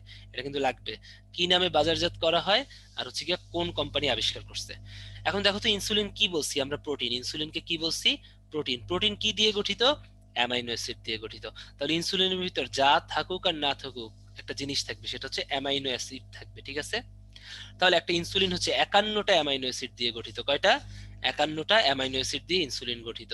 51টা অ্যামাইনো অ্যাসিড দিয়ে ইনসুলিন গঠিত। ইনসুলিনের দুইটা চেইন থাকে, একটা এ চেইন একটা বি চেইন, ঠিক আছে? এ চেইনে একটা এ চেইন থাকে, আর বি চেইনটা থাকে লম্বা। এ চেইনে থাকে মাত্র 21টা অ্যামাইনো অ্যাসিড, তাহলে বি চেইনে কয়টা থাকবে? 30টা। মনে থাকবে 51টা অ্যামাইনো অ্যাসিডের ভিতর এ চেইনে থাকবে 21টা অ্যামাইনো অ্যাসিড, আর বি চেইনে 30টা অ্যামাইনো অ্যাসিড। তাহলে মোট কয়টা হলো? 51টা অ্যামাইনো অ্যাসিড দিয়ে ইনসুলিন গঠিত। কারণ কি ইনসুলিন প্রোটিন, আর প্রোটিনের একক কি? Amino acid. আমরা জানি প্রোটিনের একক কি? Amino acid. হ্যাঁ, কোষ রসায়নে পড়ানো হয়েছে তোমাদের। ওকে, এবারে আসো, একটা লাইন পড়তে হবে। মানুষের ক্রোমোজোম কয়টা? 46টা। প্রতি কোষে কয়টা ক্রোমোজোম থাকে? 46টা ক্রোমোজোম থাকে। এই 46টা ক্রোমোজোমের 11 নম্বর ক্রোমোজোমটার ভিতরেই তোমার হচ্ছে ইনসুলিনের জেনেটিক কোড বিদ্যমান থাকে। তাহলে 46টা ক্রোমোজোমের কত নাম্বার ক্রোমোজোমে? 11 নম্বর ক্রোমোজোমে হচ্ছে গিয়ে তোমার কি ইনসুলিনের জেনেটিক কোডটা বিদ্যমান থাকে, 11 নম্বর ক্রোমোজোমের খাটো বাহুতে। এটা মনে রাখতে হবে, ঠিক আছে? মানুষের কয়টা এটা বুঝো না তোমরা? মানুষের কি প্রতি কোষে কয়টা? এটাও তোমরা অনেকে জানো না, যে 46টা ক্রোমোজোম কি সারা দেহে না প্রতি কোষে? প্রতি কোষে 46টা ক্রোমোজোম, ঠিক আছে? এবং প্রতি কোষে 46টা ক্রোমোজোমের 11 নম্বর ক্রোমোজোমটাই হচ্ছে গিয়ে তোমার ইনসুলিন সৃষ্টির জন্য দায়ী। এই বিটা কোষেও 46টা ক্রোমোজোম থাকবে, এর ভিতরে বিটা কোষের 11 নম্বর ক্রোমোজোমটা হচ্ছে ইনসুলিন সৃষ্টির জন্য দায়ী, মনে থাকে যেন। ওকে, এবার ইন্টারফেরেন্স কি? ইন্টারফেরেন্স হচ্ছে একটা প্রতিরক্ষা ব্যবস্থা। আমরা আজকে প্রতিরক্ষা স্তর পড়বো, প্রতিরক্ষা ব্যবস্থা পড়বো। প্রতিরক্ষায় আমরা ইন্টারফেরেন্স পাবো, ঠিক আছে? তাহলে ইন্টারফেরেন্স কি ফার্স্টে আমরা পড়বো। এটা হচ্ছে একটা রাসায়নিক প্রতিরক্ষামূলক একটা তরল, একটা কেমিক্যাল পদার্থ, রাসায়নিক পদার্থ প্রতিরক্ষা করে। কাদের ধ্বংস করে এটা এর মনে রাখতে হবে। এরা ভাইরাসের বংশবৃদ্ধিতে বাধা দেয়, ভেরি ভেরি ইম্পর্টেন্ট। ইন্টারফেরেন্স শুধুমাত্র ভাইরাসের বংশবৃদ্ধিতে বাধা দিবে, ব্যাকটেরিয়ার বংশবৃদ্ধিতে এরা কিন্তু বাধা দিবে না, ঠিক আছে? তাহলে ভাইরাস ঘটিত রোগের বিরুদ্ধে এরা কাজ করে। তাহলে দেখো তো ভাইরাস ঘটিত রোগ মনে আছে? Hepatitis, herpes, human papilloma virus, এগুলো কি ভাইরাস ঘটিত রোগ না? ভাইরাস ঘটিত রোগের বিরুদ্ধে এরা ব্যথা দিবে। আজকে থেকে ভাই একটা লাইন মনে রাখবা সব সময়, প্রতিরক্ষায় যা যা অংশগ্রহণ করে, আমি বলতেছি, প্রতিরক্ষায় যা যা অংশগ্রহণ করে সব কিছু, সব কিছু, এভরিথিং প্রোটিন দিয়ে গঠিত, ঠিক আছে? প্রতিরক্ষায় তাহলে কি কি অংশগ্রহণ করে বলো? প্রথম থেকে আমরা চিন্তা করি, অ্যান্টিবডি প্রতিরক্ষায় অংশগ্রহণ করে, তাই না? ইন্টারফেরন প্রতিরক্ষায় অংশগ্রহণ করে। আমরা আরেকটা জিনিস পাবো সামনে, কমপ্লিমেন্ট প্রতিরক্ষায় অংশগ্রহণ করে। সব প্রোটিন দিয়ে গঠিত আমরা পাবো, ঠিক আছে। এমনকি এনজাইম হরমোনও কিন্তু অনেক সময় প্রতিরক্ষায় সাহায্য করে। তাহলে ওরাও কি হরমোন, এই প্রোটিন দিয়ে তৈরি, ঠিক আছে। মনে থাকে জানো, এগুলো যেন না ভুল হয়, তাহলে প্রতিরক্ষায় এই কথাগুলো লাগবে। তাহলে ইন্টারফেরন মূলত কি, এটা প্রোটিন। এখন কোন ধরনের প্রোটিন যেন ইন্টারফেরন, এটাও লাগবে। ইন্টারফেরন হচ্ছে এক ধরনের গ্লাইকোপ্রোটিন, ঠিক আছে। গ্লাইকোপ্রোটিন, ইন্টারফেরন হচ্ছে এক ধরনের গ্লাইকোপ্রোটিন, খুব ইম্পর্টেন্ট। মেডিকেল ডেন্টাল, যারা লুকায় লুকায় মেডিকেল ডেন্টাল ডেন্টালে চান্স পেতে চাও তাদের জন্য এটা ইম্পর্টেন্ট। ওকে, প্রোটিন মানে কি? গ্লাইকো, এটা প্রোটিন। কোন ধরনের প্রোটিন? Conjugated protein, glycoprotein. গ্লাইকোপ্রোটিনও তো এক ধরনের প্রোটিন। এবারে হচ্ছে টিস্যু প্লাজমিনোজেন অ্যাক্টিভেটর, এটা একটু পড়বো। টিপিএ, টিস্যুতে হয় টিস্যু, প্লাজমিনোজেনতে হয় পি, অ্যাক্টিভেটরে হয় এ। তাহলে টিস্যু প্লাজমিনোজেন অ্যাক্টিভেটর থেকে আমাদের কি পড়তে হবে? দুইটা লাইন পড়তে হবে। টিপিএ বা টিস্যু প্লাজমিনোজেন অ্যাক্টিভেটর, এরা হচ্ছে জমানো রক্তকে, জমাট বাঁধা রক্তকে বা জমাট রক্তকে গলায়। এই কথাটা পরীক্ষায় খুব আসে, ঠিক আছে। টিস্যু প্লাজমিনোজেন অ্যাক্টিভেটর কি করে? জমাট রক্তকে গলায়। এই জিনিসটা তোমরা পারো নাই, ফাংশনটাই আসে পরীক্ষায়, ঠিক আছে। শুধু টিপিএ না, আরেকটা জিনিস আছে জমাট রক্তকে গলায়, সেটা হচ্ছে স্ট্রেপ্টোকাইনেস। স্ট্রেপ্টোকাইনেস, এরা কি করে? এই দুইটা জিনিস হচ্ছে জমাট রক্তকে গলায়। এখন জমাট রক্তকে কেন গলাবে? মানুষের যখন স্ট্রোক হয়, মস্তিষ্কে রক্তক্ষরণ হয়, রক্ত জমাট বাঁধে। মানুষের যখন হার্ট অ্যাটাক হয়, হার্টে রক্তক্ষরণ হয়, রক্ত জমাট বাঁধে। এগুলোকে গলানোর জন্যই টিপিএ এবং স্ট্রেপ্টোকাইনাস কাজ করে। স্ট্রেপ্টোকাইনাস, এই দেখছো, স্ট্রেপ্টোকাইনাসও কি করে? রক্ত জমাট বাঁধা গলিয়ে দেয়। আবার দেখো টিপিএ, টিপিএও কি করে? রক্ত জমাট বাঁধা গলিয়ে দেয়। এই লাইন দুইটা আমরা বুঝি না, তাই আমি আলাদা লিখে দিলাম। টিপি কি? টিস্যু টি, প্লাজমিনোজেনে পি, অ্যাক্টিভেটরে এ। মনে থাকে যেন, বারবার আসে। এতটুকুই পড়বে এখান থেকে, আর কিছু না। এবার আমরা পোল নিয়ে নেই। গোল্ডেন রাইসে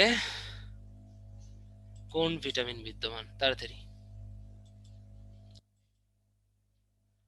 10 সেকেন্ড সময় পাবা, বেশি না।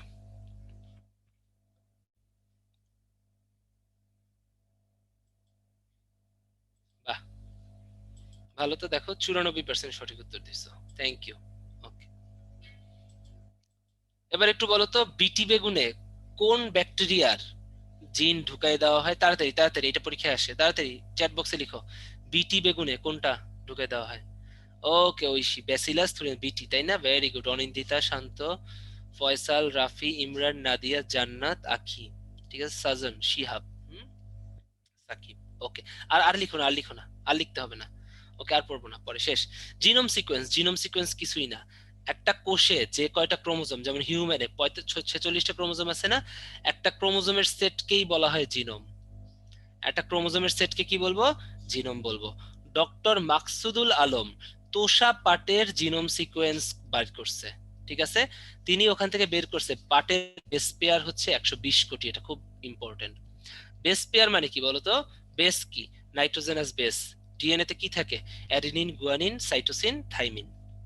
তাহলে এই যে ডক্টর মাকসুদুল আলম, তিনি কিন্তু বাংলাদেশের একটা বিখ্যাত স্কুলের ছাত্র ছিলেন, গভর্নমেন্ট ল্যাবরেটরি হাই স্কুলের ছাত্র ছিলেন, হ্যাঁ। উনি আবিষ্কার করছে যে তোষা পাটের ভিতরে যে ডিএনএ আছে, ডিএনএ এর ভিতরে অ্যাডিনিন, গুয়ানিন, সাইটোসিন, থাইমিন। অ্যাডিনিনের সাথে কে থাকে? থাইমিন। সাইটোসিনের সাথে গুয়ানিন। এরকম জোড়া আছে 120 কোটি। Very very important. মেডিকেল ডেন্টালে যারা লুকায় লুকায় চান্স পেতে চাও তাদের জন্য ইম্পর্টেন্ট।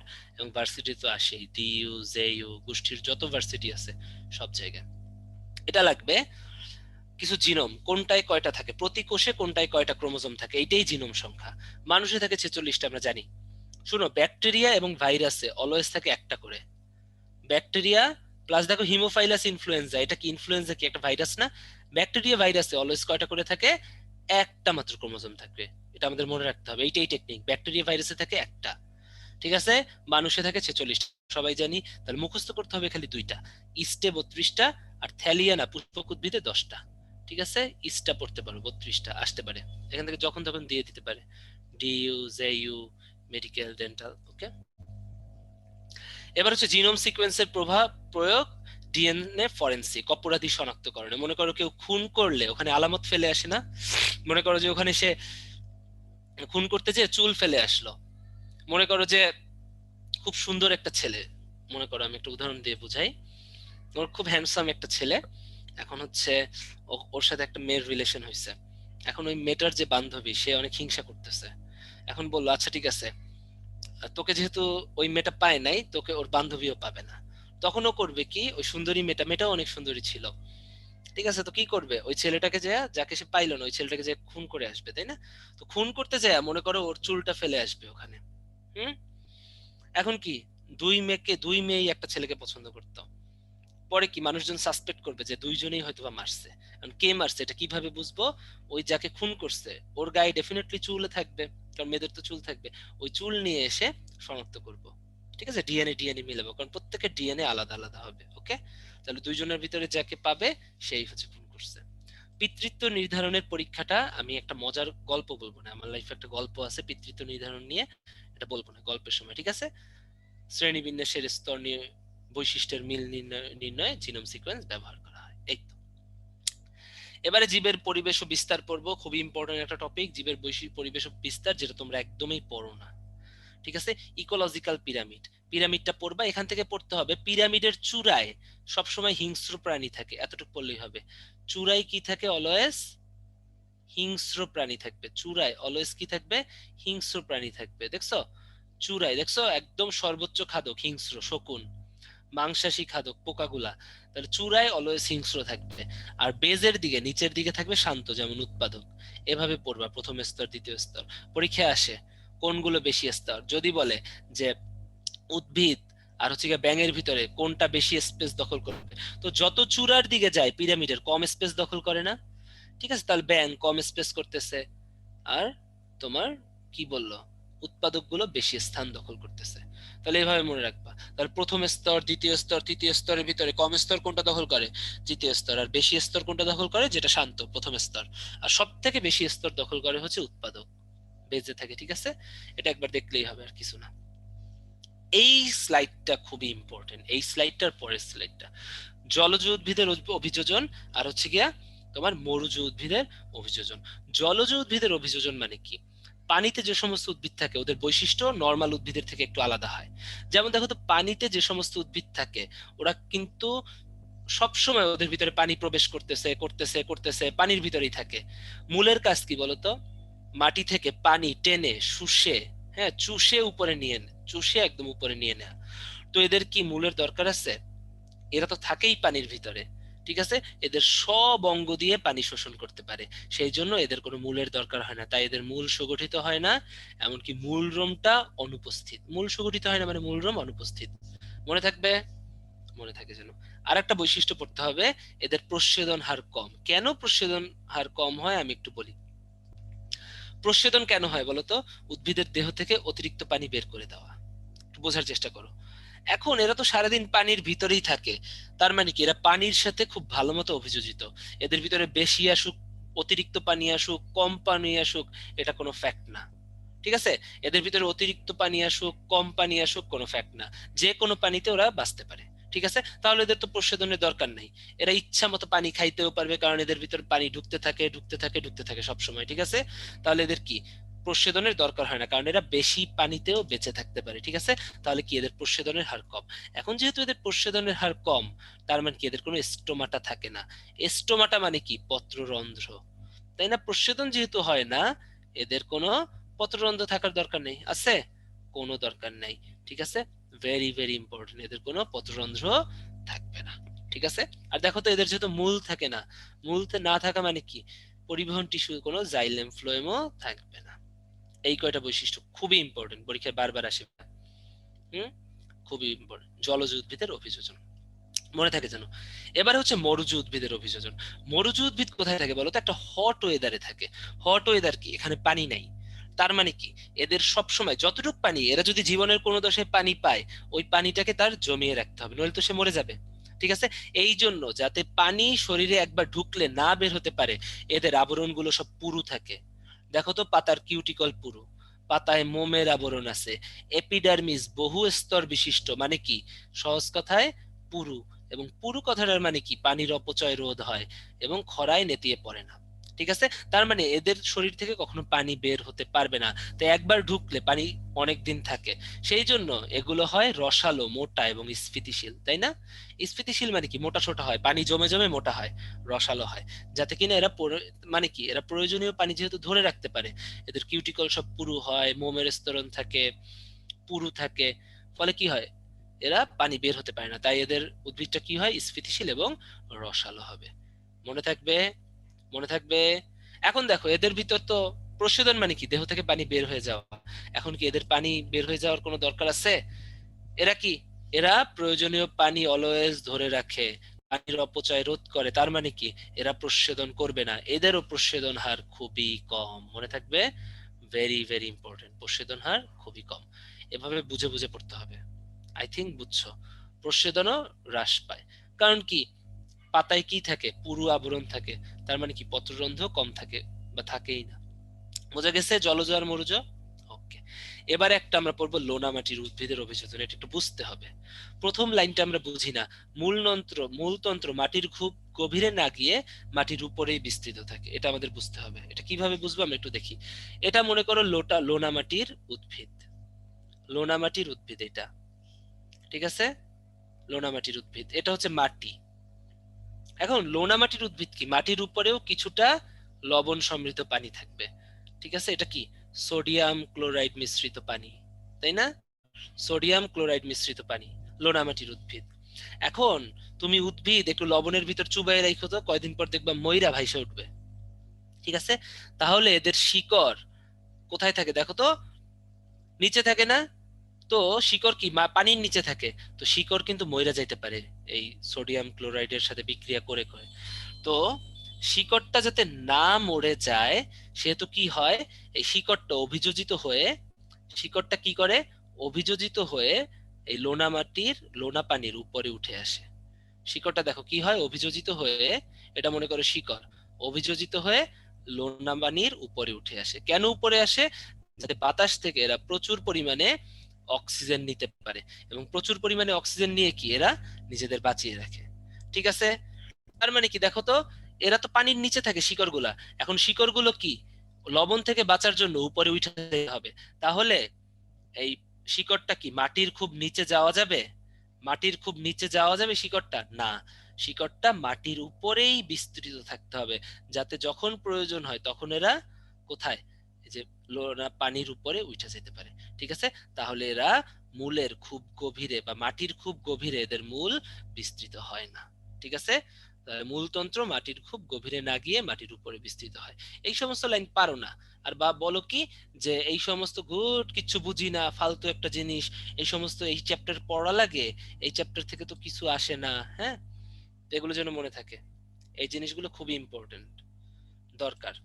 ওকে, অনেক বড় চ্যাপ্টার, যারা বুঝো নাই ভিডিও রিপ্লে দেখে নিবা, এটা না বোঝার কিছুই নাই, ওকে? কারণ একই জিনিস বারবার যদি আমি কথা বলি তাহলে নেক্সট এগুলো করা যাবে না। ওকে, এবারে হচ্ছে আমরা পড়াবো কি থাকে, শ্বাসমূল। ওই যে মূলটা পানির উপরে উঠে আসে, এদের নাম কি বলবো, শ্বাসমূল। শ্বাসমূল কি করবে, তোমার অক্সিজেন নিবে, শ্বাসমূলের কাজ হচ্ছে অক্সিজেন নাও। একটু দাঁড়াও, উদ্ভাস থেকে একটা ফোন আসছে।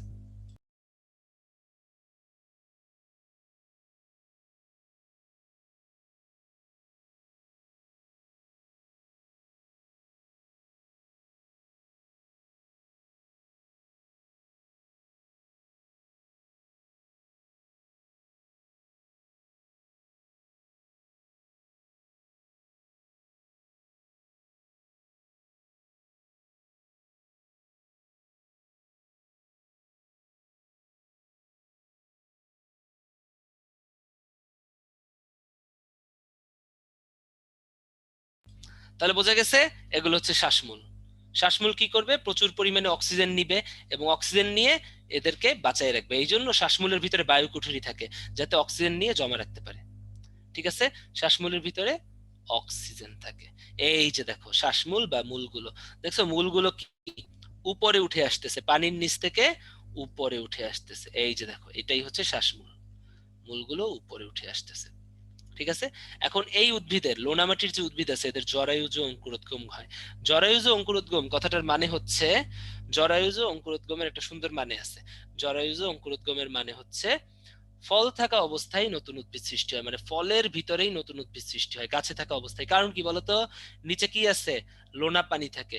লোনা পানির ভিতরে যদি শিশু উদ্ভিদ পড়ে, তাই না, তাহলে কি মরে যেতে পারে না?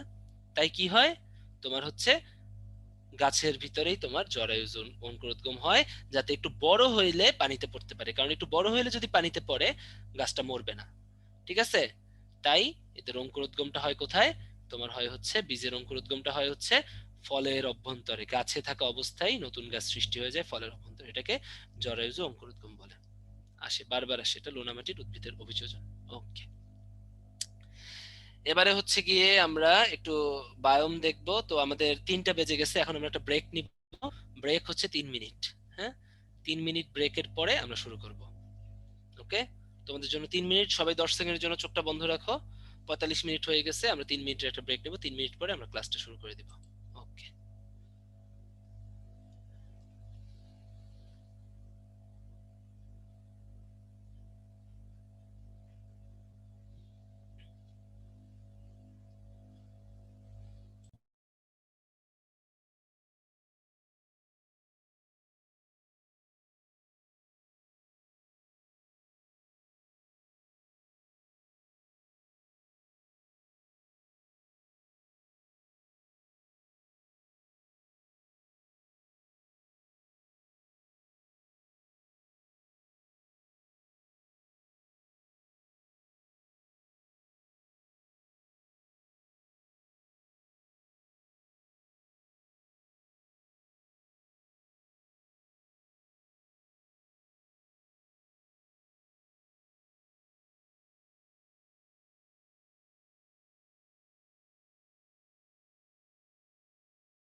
ওকে, আচ্ছা ঠিক আছে, চলে আসছি। তো আমাদের ব্রেক শেষ। তো আমাদের 3 মিনিট হয়ে গেছে, তো 3 মিনিটের একটা ব্রেক দিলাম। 3 মিনিটের ব্রেক। তো দাঁড়া।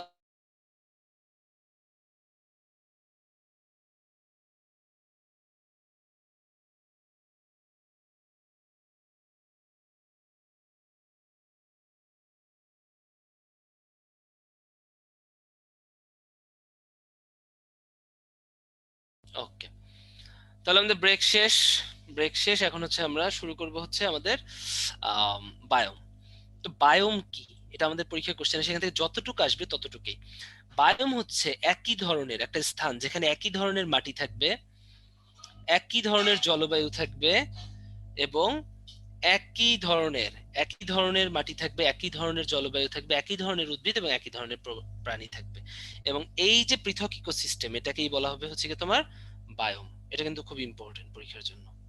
ঠিক আছে, এখন আসো বিভিন্ন টাইপের বায়োম আছে। তো প্যাচ যেগুলো লাগে ওগুলো বলে দেয়। ডেজার্ট মানে কি, মরুভূমি, যেখানে শুধু বালি থাকবে, উদ্ভিদ কি ক্যাকটাস টাইপের উদ্ভিদ থাকবে। সাভানা একটু প্যাচ লাগে। সাভানা হচ্ছে ডেজার্ট প্লাস প্ল্যান্ট, মানে এখানে প্ল্যান্টও থাকবে ডেজার্টও থাকবে, যেমন আফ্রিকায় থাকে। ঠিক আছে, তুন্দ্রা, তুন্দ্রা নিয়ে তোমাদের একটা প্যাচ লাগে। তুন্দ্রা মানে হচ্ছে গিয়া পাহাড় প্লাস বরফ প্লাস কি বলতো উদ্ভিদ, এই তিনটাই থাকবে। যেমন ইউক্যালিপটাস গাছ, তাই না, যেমন সুইজারল্যান্ড, নর্থ ইউরোপ, এই সমস্ত জায়গা হচ্ছে তুন্দ্রা। তো এই দুইটাতে একটু প্যাচ লাগে, এটা একটু বললাম। রেইন ফরেস্ট, রেইন ফরেস্ট থাকবে হচ্ছে বিষুবীয় অঞ্চলে। রেইন ফরেস্ট কোথায় থাকবে, বিষুবীয় অঞ্চলে হচ্ছে তোমার রেইন ফরেস্ট থাকবে। খুবই ইম্পর্টেন্ট এই ব্যাপারগুলো। বিষুবীয় অঞ্চলে কি থাকবে, রেইন ফরেস্ট থাকবে। এগুলো কিন্তু আসবেই, মাস্ট আসবে। ঠিক আছে, তো এগুলো দেখলেই তোমরা বুঝবা এই কয়েকটা জিনিস, আর বাদ বাকিগুলো তোমরা দেখলেই পড়লেই বই পড়লেই বুঝবা, তাই আমি সময় নষ্ট করব না। ওকে, এবারে হচ্ছে আমরা পড়বো প্রাণী ভৌগোলিক অঞ্চল। এইটাই বেশি ইম্পর্টেন্ট। এটা একদম মাথার ভিতর ঢুকাই নেওয়ার চেষ্টা করবা যা বলবো, কারণ আগে কখনোই পড়োনি। ওরিয়েন্টাল অঞ্চল, ওরিয়েন্টাল অঞ্চল হচ্ছে সেই অঞ্চল, কোন অঞ্চলে দেখো তো, সাউথ এশিয়া। ওরিয়েন্টাল অঞ্চল আছে হচ্ছে গিয়ে তোমার south Asia plus south east এশিয়াতে হচ্ছে গিয়ে তোমার ওরিয়েন্টাল অঞ্চল। ঠিক আছে, তাহলে বিডি কোন অঞ্চলে আছে বলো, বিডি আছে হচ্ছে গিয়ে তোমার ওরিয়েন্টাল অঞ্চলে, কারণ আমরা কি সাউথ এশিয়াতে। ওকে, এছাড়া হচ্ছে অস্ট্রেলিয়ান অঞ্চল। অস্ট্রেলিয়া অঞ্চল কি, অস্ট্রেলিয়া, নিউজিল্যান্ড, তাই না, তাসমানিয়া, এগুলো নিয়ে হচ্ছে অস্ট্রেলিয়ান অঞ্চল। এবারে আসো, এখান থেকে একটা কোশ্চেন আসে, সেটা হচ্ছে ওরিয়েন্টাল অঞ্চল এবং অস্ট্রেলিয়ান অঞ্চলের ভিতরে একটা ডিমার্কেশন লাইন আছে। ওরিয়েন্টাল অঞ্চল বা অস্ট্রেলিয়ান অঞ্চলের ভিতরে কি থাকে, একটা ডিমার্কেশন লাইন থাকে। সেই ডিমার্কেশন লাইনটা বা ডিভাইডেশন রেখাটাকে বলা হয় ওয়েলস এর রেখা বা লাইন অফ ওয়েলস। মনে থাকবে, এটা কি বলতো, ওয়েলস লাইন, মনে থাকবে। এটা হচ্ছে কি তোমার কি, কোথায় বলতো, ওরিয়েন্টাল অঞ্চল আর হচ্ছে অস্ট্রেলিয়ান অঞ্চলের ভিতরে থাকবে হচ্ছে কি তোমার কি লাইন, ওয়েলস লাইন। পরীক্ষা কিন্তু আসে, মাথায় থাকে যেন। ঠিক আছে, এবার হচ্ছে ইথিওপিয়ান অঞ্চল। ইথিওপিয়া মানে হচ্ছে আফ্রিকান অঞ্চল। ইথিওপিয়া কি, আফ্রিকান অঞ্চল হচ্ছে কি তোমার ইথিওপিয়া, কারণ ইথিওপিয়া কোথায় অবস্থিত, আফ্রিকা মহাদেশে অবস্থিত। ঠিক আছে, তাহলে ইথিওপিয়ান অঞ্চল হচ্ছে কি তোমার আফ্রিকান অঞ্চল। প্যালিয়ার্কটিক অঞ্চল খুবই ইম্পর্টেন্ট, পরীক্ষায় আসে। প্যালিয়ার্কটিক অঞ্চল হচ্ছে সেই অঞ্চল যেখানে তোমার সারা বছর অনেক সমভূমিও আছে, যেখানে অনেক ঠান্ডাও আছে, মানে কি রাশিয়া, উত্তর ইউরোপ, এই সমস্ত জায়গা। ঠিক আছে, তাহলে এটা পরীক্ষায় আসে। প্যালিয়ার্কটিক অঞ্চল কি, দুইটা জায়গা নিয়ে গঠিত হয়, একটা হচ্ছে ইউরোপ আর একটা হচ্ছে গিয়া রাশিয়ার পুরাটা, মানে কি পুরা সাইবেরিয়া। ওকে, এই পুরাটা নিয়ে হচ্ছে প্যালিয়ার্কটিক অঞ্চল। মনে থাকবে। নিওট্রপিক্যাল অঞ্চল, নিওট্রপিক্যাল অঞ্চল হচ্ছে যেখানে ফুটবল খেলা বেশি হয়, তাই না, ব্রাজিল, আর্জেন্টিনা। হ্যাঁ, তাহলে কি সাউথ আমেরিকা, আমরা জানি। আর নিয়ার্কটিক হচ্ছে গিয়ে তোমার নর্থ আমেরিকা। নিয়ার্কটিক কি, নর্থ আমেরিকা। ওকে, খুবই ইম্পর্টেন্ট কিন্তু এই কথাগুলো পরীক্ষায় আসে। আর ওয়েলস লাইন কোথায় থাকে, আবার বলো, ওয়েলস লাইন কোথায় থাকে, অস্ট্রেলিয়া আর ওরিয়েন্টাল অঞ্চলের মধ্যে থাকে ওয়েলস লাইন। মনে থাকবে, মনে থাকে জানো, এই জিনিসগুলো কিন্তু আসে পরীক্ষায়। ওকে, ওরিয়েন্টাল অঞ্চলের কিছু এন্ডেমিক প্রাণী আমাদের পড়তে হবে, এটা দেখলেই আমরা বুঝবো। দেখো তো, কই মাছ আমাদের বাংলাদেশ কি ওরিয়েন্টাল অঞ্চলে না, তো এগুলো মোটামুটি বাংলাদেশেও পাওয়া যাবে। সবুজ রুই, নাপ্তি কই, ড্যানিয়েলের ব্যাং, ব্যাং, ঘড়িয়াল, সিলোটি কাসিম, বর্মি ময়ূর, শ্বেত কাকাতুয়া, সিংহলেজি বানর, শুশুক, সব ওরিয়েন্টাল অঞ্চলের উদাহরণ। ঠিক আছে, ভেরি ভেরি ইম্পর্টেন্ট মেডিকেল ডেন্টালের জন্য, ভার্সিটির জন্য খুব ইম্পর্টেন্ট, এখান থেকে আসছে। এখানে এই চ্যাপ্টারে আমাদের সব থেকে ইম্পর্টেন্ট স্লাইড হচ্ছে এটা, বাংলাদেশের বনাঞ্চল। বাংলাদেশের বনাঞ্চল কয় প্রকার? 3 প্রকার ভাইয়া, ঠিক আছে। একটা হচ্ছে চিরসবুজ বা অর্ধ চিরসবুজ, মানে কি সারা বছরেই এখানের বনাঞ্চলের পাতা সবুজ থাকে, মানে এদের পাতা তেমন কখনো ঝরে যায় না। সারা বছরই কি থাকে এখানের বনাঞ্চলের পাতা তোমার চিরসবুজ বা অর্ধ চিরসবুজ থাকে। মানে কিছুটা ঝরে যাইতে পারে, বাট কেন ঝরে যায়? শীতের জন্য না, নর্মালি পুষ্টির জন্য ঝরে যাইতে পারে। তো চিরসবুজ বা অর্ধ চিরসবুজ এরা থাকে হচ্ছে সিলেট এবং চিটাগাঙে। কোথায় থাকে? সিলেটে থাকে এবং চট্টগ্রামে থাকে, ঠিক আছে। চিটাগাং কথাটা কিন্তু ভুল, চট্টগ্রাম বলবা। ওকে, সিলেটে থাকবে এবং চট্টগ্রামে কি চিরসবুজ, আমি লিখে দিচ্ছি। পত্রঝরা বা পর্ণমোচী এরা কোথায় থাকে? তার মানে শীতে এদের পাতা পুরাপুরি ঝরে যায়। শীতে এদের পাতা কোথায়, মিম আমি তো বলতেছি, কোথায় পড়বা কি পড়বা আমি তোমাদের বলবো। শীতে কি করবে, এদের পাতা পুরোপুরি ঝরে যাবে।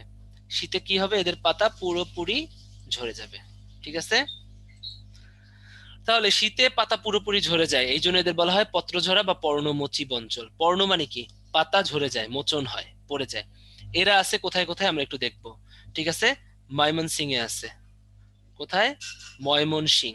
আর একটা আছে গাজীপুর, ঠিক আছে। আর একটা আছে কুমিল্লার লালমাইগড়, খুবই আসে পরীক্ষায়। কুমিল্লার কোথায়? লালমাই। আর গাজীপুরে যেটা আছে ওটাকে বলা হয় ভাওয়ালগড়। কি বলবা? ভাওয়ালগড়। ওকে। আর ময়মনসিং এ যেটা আছে সেটাকে কি বলবা? মধুপুরগড়। কি বলবা? মধুপুরগড়। কি পড়বা? মধুপুরগড়। মনে থাকবে, ম দিয়ে মনে রাখবা। মধুপুরগড়ে কি? ময়মনসিং, টাঙ্গাইল, ম দিয়ে মনে রাখতে হবে মধুপুরগড়, ঠিক আছে। এটা কিন্তু পরীক্ষায় আসে। আর ম্যানগ্রোভ বনাঞ্চলের উদাহরণ হচ্ছে সুন্দরবন। ওকে, সুন্দরবন। এবারে আসো, বাংলাদেশে বিলুপ্ত প্রায় বৈজ্ঞানিক উদ্ভিদের নাম কয়েকটা, জাস্ট এমসিকিউর জন্য দেখবা, আমি একটু দেখি। তালিপাম, টালিয়েরা, হ্যাঁ দেখো তালিয়ের আছে, তালিপাম। আগর দেখো এগালোচা আছে, এগুলো কিন্তু মনে রাখা যায়। রোটেলা, রোটেলা আছে। জংলি গোলাপ, রোজা আছে। এবারে আসো কোনটা কোনটা মনে রাখবা, তাই না? সেগুন, বৈজ্ঞানিক নামটা লাগবে, যেটা যেটা লিখে দিতেছি বারবার।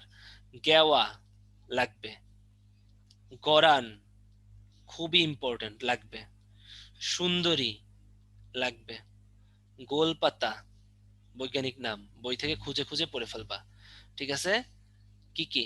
সেগুন, গেওয়া, গরান, সুন্দরী, গোলপাতা। এবং এই চ্যাপ্টারে আর একটা আছে শাপলা। 3 টাইপসের শাপলা আছে, ঠিক আছে।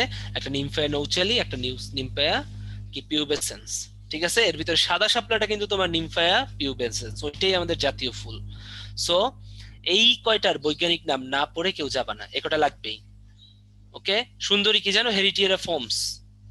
গোলপাতা কি? নিপা ফ্রুটিক্যান্স। শাপলা নিমফায়া পিউবেন্স অথবা পিউবেসেন্স অথবা নিমফায়া নৌচালি। গেওয়া কি? গেওয়া কি বলো? এক্সকোয়েকারিয়া এগালোচা। গরান সেরিওপস ডেকানড্রা। আচ্ছা লিখেই দেই না।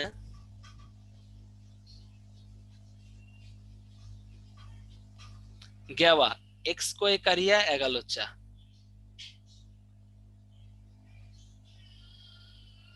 এগুলো তোমরা নিজেরাই বের করতে পারতা, আমি শুধু শুধু লিখতেছি না। হেরিটিয়েরা ফর্মস। গোলপাতা নিপা ফ্রুটিক্যান্স। শাপলা হচ্ছে গিয়া, দেখো শাপলার সেগুন খুব সহজ, এই দুটো নিজেরা বাইর করে লিখো, টাইমার ওয়েস্ট করতে ইচ্ছা করতেছে না। ওকে। জীববৈচিত্র্য সংরক্ষণ, এই ছকটা পরীক্ষার জন্য খুবই খুবই ইম্পর্টেন্ট, এটা ছাড়া কেউ যাবে না পরীক্ষা দিতে। 100% ইম্পর্টেন্ট এটা, জীববৈচিত্র্য সংরক্ষণ, ঠিক আছে। এটা একটু আমরা বুঝবো। ইনসিটু সংরক্ষণ কি? পৃথিবীতে যত উদ্ভিদ আছে, প্রাণী আছে, এদেরকে কিভাবে তুমি প্রিজার্ভ করবা, কিভাবে কনজার্ভ করবা, কিভাবে সংরক্ষণ করবা, ওটাকেই বলা হয় হচ্ছে জীববৈচিত্র্য সংরক্ষণ, ঠিক আছে। তো আমরা একটু দেখি এটা কিভাবে করি। আমরা ইনসিটু সংরক্ষণ করতে পারি। ইনসিটু মানে কি? ইনসিটু মানে হচ্ছে ইনসিট, মানে কি যেখানে ছিল সেখানেই সংরক্ষণ। যেখানে ছিল সেখানেই সংরক্ষণ। তোমরা যারা যারা লিভ নিতেছো তারা যে কি বোকামি করতেছো, কারণ সব থেকে ইম্পর্টেন্ট চ্যাপ্টার এখনো রয়ে গেছে, ঠিক আছে, প্রতিরক্ষা। এই চ্যাপ্টারটা পড়তে কারোই মজা লাগে না। সো এই চ্যাপ্টারটা দেখে যারা যারা এখন আছে ভাইয়া থাক পড়বো না, এটা তো এমনিই পড়ে নেওয়া যায়, বাট কি যে পড়ে নাও তা তো আমি জানি। যা যা বলে দিলাম এতটুকুই পড়বা, হুবহু কমন পাবা। ওকে, তাই পড়ো, কেউ লিভ নিও না। তোমরা কিন্তু দুষ্টু আছে, 1 ঘন্টা হয়ে গেলে লিভ নেওয়া শুরু করো, এটা খুবই গর্হিত একটা অপরাধ। ওকে, ইনসিটু মানে কি বলো? ইনসিট, যেখানে ছিল সেখানেই সংরক্ষণ। ঠিক আছে, তাহলে দেখো তো, মৎস্য অভয়াশ্রম একটা ইনসিটু।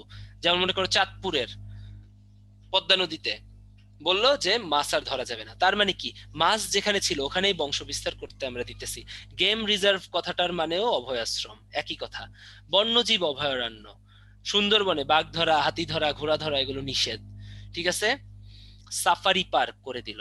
সাফারি পার্ক কি, আগে সাফারি পার্ক যেমন বঙ্গবন্ধু সাফারি পার্ক গাজীপুর, বা মনে করো যে আরো অনেক সাফারি পার্ক আছে তোমার হচ্ছে ইকো পার্ক আছে তোমার সীতাকুণ্ড, তাই না? সীতাকুণ্ডতে ইকো পার্ক আছে, সাফারি পার্ক আছে গাজীপুরে, কক্সবাজারেও সম্ভবত একটা ইকো পার্ক আছে। এত জায়গা যে ইকো পার্ক বা সাফারি পার্ক এগুলো আছে, এগুলো কি নতুন ভাবে তৈরি করা হয়েছে? না, এত বড় এরিয়া, এগুলো কিন্তু আগে থেকেই বন ছিল। জাস্ট বলা হয়েছে সংরক্ষণের জন্য ওখানে কেউ ঢুকতে পারবে না, আর ঢুকতে হইলেও বাউন্ডারি দিয়ে ঢুকতে হবে। তার মানে যেখানে উদ্ভিদ প্রাণী ছিল ওখানেই সংরক্ষণ করা, যেমন ইকো পার্ক, সাফারি পার্ক, জাতীয় উদ্যান, যেমন ভাওয়াল জাতীয় উদ্যান, মধুপুরগড় জাতীয় উদ্যান। একটু আগে বললাম মধুপুর কোথায়? ময়মনসিংহে, টাঙ্গাইলে। আর ভাওয়াল কোথায়? ভাওয়াল ভাওয়াল জাতীয় উদ্যান কোথায়? তোমার হচ্ছে গাজীপুরে। তো এইসব জায়গায় তো আগেই বন ছিল, তাই না? এখন কি করছি, সংরক্ষণের জন্য জাস্ট চারপাশে বাউন্ডারি দিয়ে দিছি। তাহলে যেখানে ছিল সেখানেই যদি আমরা উদ্ভিদ বা প্রাণীগুলোকে সংরক্ষণ করি, এরা হচ্ছে ইনসিটু সংরক্ষণ। এখন আসলে এক্স সিটু সংরক্ষণ। এক্স মানে কি? বাইরে। এক্স মানে কি? বাইরে। তার মানে যেখানে ছিল তার বাইরে। ঠিক আছে, যেখানে ছিল তার বাইরে তুমি সংরক্ষণ করবা। যেমন এগুলো সংরক্ষণ করা হয় সাধারণত কেজে। কিসে? কেজ। কেজ মানে কি বলো? খাঁচা। খাঁচা কোথায় আছে? জু। ঠিক আছে, দেখো তো আমাদের যে জিরাফ, জেব্রা আছে, এগুলো আমরা সাউথ আফ্রিকা থেকে আনছি না? সাউথ আফ্রিকা থেকে আনছি না? তো এর আগে কোথায় ছিল? সাউথ আফ্রিকায় ছিল। এখন জুতে এরা সংরক্ষণ হচ্ছে। ঠিক আছে, এগুলো হচ্ছে এক্স সিটু সংরক্ষণ। এছাড়া ল্যাবরেটরিতে তুমি সংরক্ষণ করতে পারো। কোথায় সংরক্ষণ করতে পারো? ল্যাবরেটরিতে, তাই না? যে কোনো ল্যাবে, যেমন মনে করো বীজ ব্যাংক, ফিল্ড জিন ব্যাংক, ইনভিট্রো উপায়। ইনভিট্রো মানে কি বলতো? পাত্রের ভিতরে নতুন অনুচারা উৎপাদন, ক্যালাস উৎপাদন, তারপর অনুচারা। তাহলে কি, দেখো তো, সংরক্ষণের জন্য এটা করতেছো না, কোথায় করতেছো? ল্যাবে, জেনেটিক ইঞ্জিনিয়ারিং মাধ্যমে ডিএনএ সংরক্ষণ। তাহলে ল্যাবে যা যা করবা সব কিছুই হচ্ছে এক্স সিটু, মানে কি বাইরে তুমি নতুন ভাবে তৈরি করে প্রজাতিগুলো সংরক্ষণ করতেছো। ভাইয়া বোটানিক্যাল গার্ডেনও কিন্তু তোমার এক্স সিটু, বাইরে। বাস ঢাকায় যে বোটানিক্যাল গার্ডেনটা আছে, এটা কিন্তু কোনো প্রাকৃতিক না, মানে আগে কিন্তু তৈরি ছিল না, এটা কিন্তু কোনো বন্ঠন না। এটা হচ্ছে ঢাকা ভার্সিটির ল্যাবরেটরি। ডিইউর ল্যাব হচ্ছে গিয়ে তোমার botanical garden. Very very important এটা। এই বোটানিক্যাল গার্ডেন তোমরা ভাবো ইকো পার্ক, জাতীয় উদ্যান, তাহলে বোটানিক্যাল গার্ডেনও মনে হয় এক্স সিটু, ইনসিটু না। বোটানিক্যাল গার্ডেন হচ্ছে ঢাকা ভার্সিটির স্টুডেন্টদের জন্য করা হয়েছিল। বন থেকে গাছ আইনা লাগায় লাগায়, মানে কি আগে বনে ছিল গাছ, মানুষজন যাতে শিখতে পারে, তাই না? সেই জন্য বোটানিক্যাল গার্ডেনটা তৈরি করা হয়েছে। তাহলে আর্টিফিশিয়ালি যা তৈরি করা হবে সবই হচ্ছে এক্স সিটু। তাহলে বোটানিক্যাল গার্ডেনও কি আর্টিফিশিয়াল? ঠিক আছে, তাহলে আর্টিফিশিয়াল যেহেতু, এরা অবশ্যই হবে এক্স সিটু, মানে হচ্ছে বাইরে। হ্যাঁ, আর ইনসিটু কি? যেখানে ছিল সেখানেই। ওকে, তাহলে ইনসিটু কনজারভেশনের উদাহরণ কোনটা? একটু তাড়াতাড়ি আনসার করো। ধরো পোর্টাল লঞ্চ করে দিচ্ছি, একটু ধরো। ইনসিটুর উদাহরণ কোনটা? তাড়াতাড়ি দেখে ভালো মতো বুঝে শুনে আনসার করবা। যারা না পারবা আনসার করবা না, মনে থাকে যেন। লাস্ট ক্লাসে আমি পারি না পারি না এটা দেখতে চাই না। ওকে,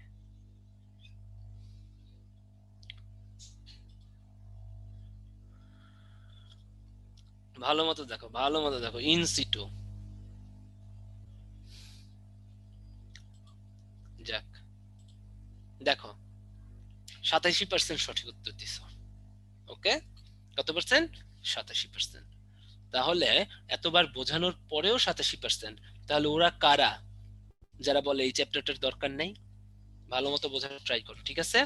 ওকে, এটা হবে ইকো পার্ক। ইকো পার্ক কি, অনেক আগে থেকেই ওখানে বন্ধ ছিল, জাস্ট রেস্ট্রিকশন করে দিছি, ইকো পার্ক করছে। আর বোটানিক্যাল গার্ডেন তো একটা ল্যাব, বললাম না, ডিউর ল্যাব, আর্টিফিশিয়াল, তাহলে ওটা কি এক্সিটো।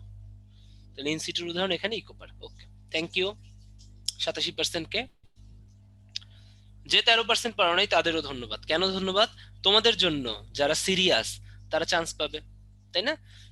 তাহলে কখনোই একটা জিনিস না, শুধুমাত্র যারা পারবে তাদের শুধু থ্যাঙ্কস দেওয়া উচিত না, থ্যাঙ্কস উভয় পক্ষকে দিতে হবে। যারা পারবে তারা কি, তোমরা সিরিয়াস তাই চান্স পাওয়ার জন্য কাটতেছো, এই জন্য তোমাদেরকে থ্যাঙ্কস। আর যারা পারবে না তোমাদেরকেও থ্যাঙ্কস, কারণ যারা সিরিয়াস তাদের চান্স পাওয়ার প্রবাবিলিটি তুমি আরো বাড়াই দিতেছো। ঠিক আছে? তার মানে যারা চান্স পাচ্ছ না তাদেরকে কেন থ্যাঙ্কস বা তাদেরকে কেন তোমার হচ্ছে গিয়ে কংগ্রেস জানানো উচিত বা অভিনন্দন জানানো উচিত? কারণ তোমরা যারা পারতেছে পারতেছে বা যারা বেশি পড়ে সিরিয়াস তাদেরকে উপকার করতেছো। কিভাবে উপকার করতেছো? তোমরা না পেরে, তোমরা যেহেতু না পারতেছো ওরা পারতেছে, ওদের চান্স পাওয়ার সম্ভাবনা বেড়ে যাচ্ছে। সো এটাই, সবাইকেই ধন্যবাদ। ওকে,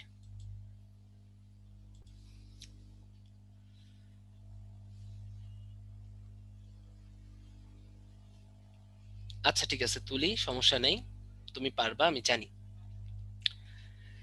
এবারে মানবদেহের প্রতিরক্ষা শুরু করব।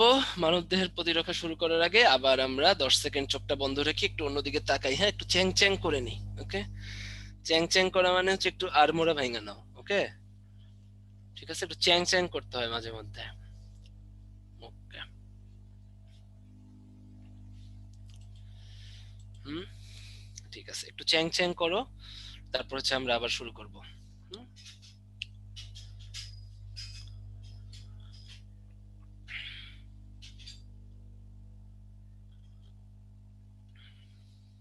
Playing music, setup, professional audio, এগুলো কি আসতেছে? ওকে,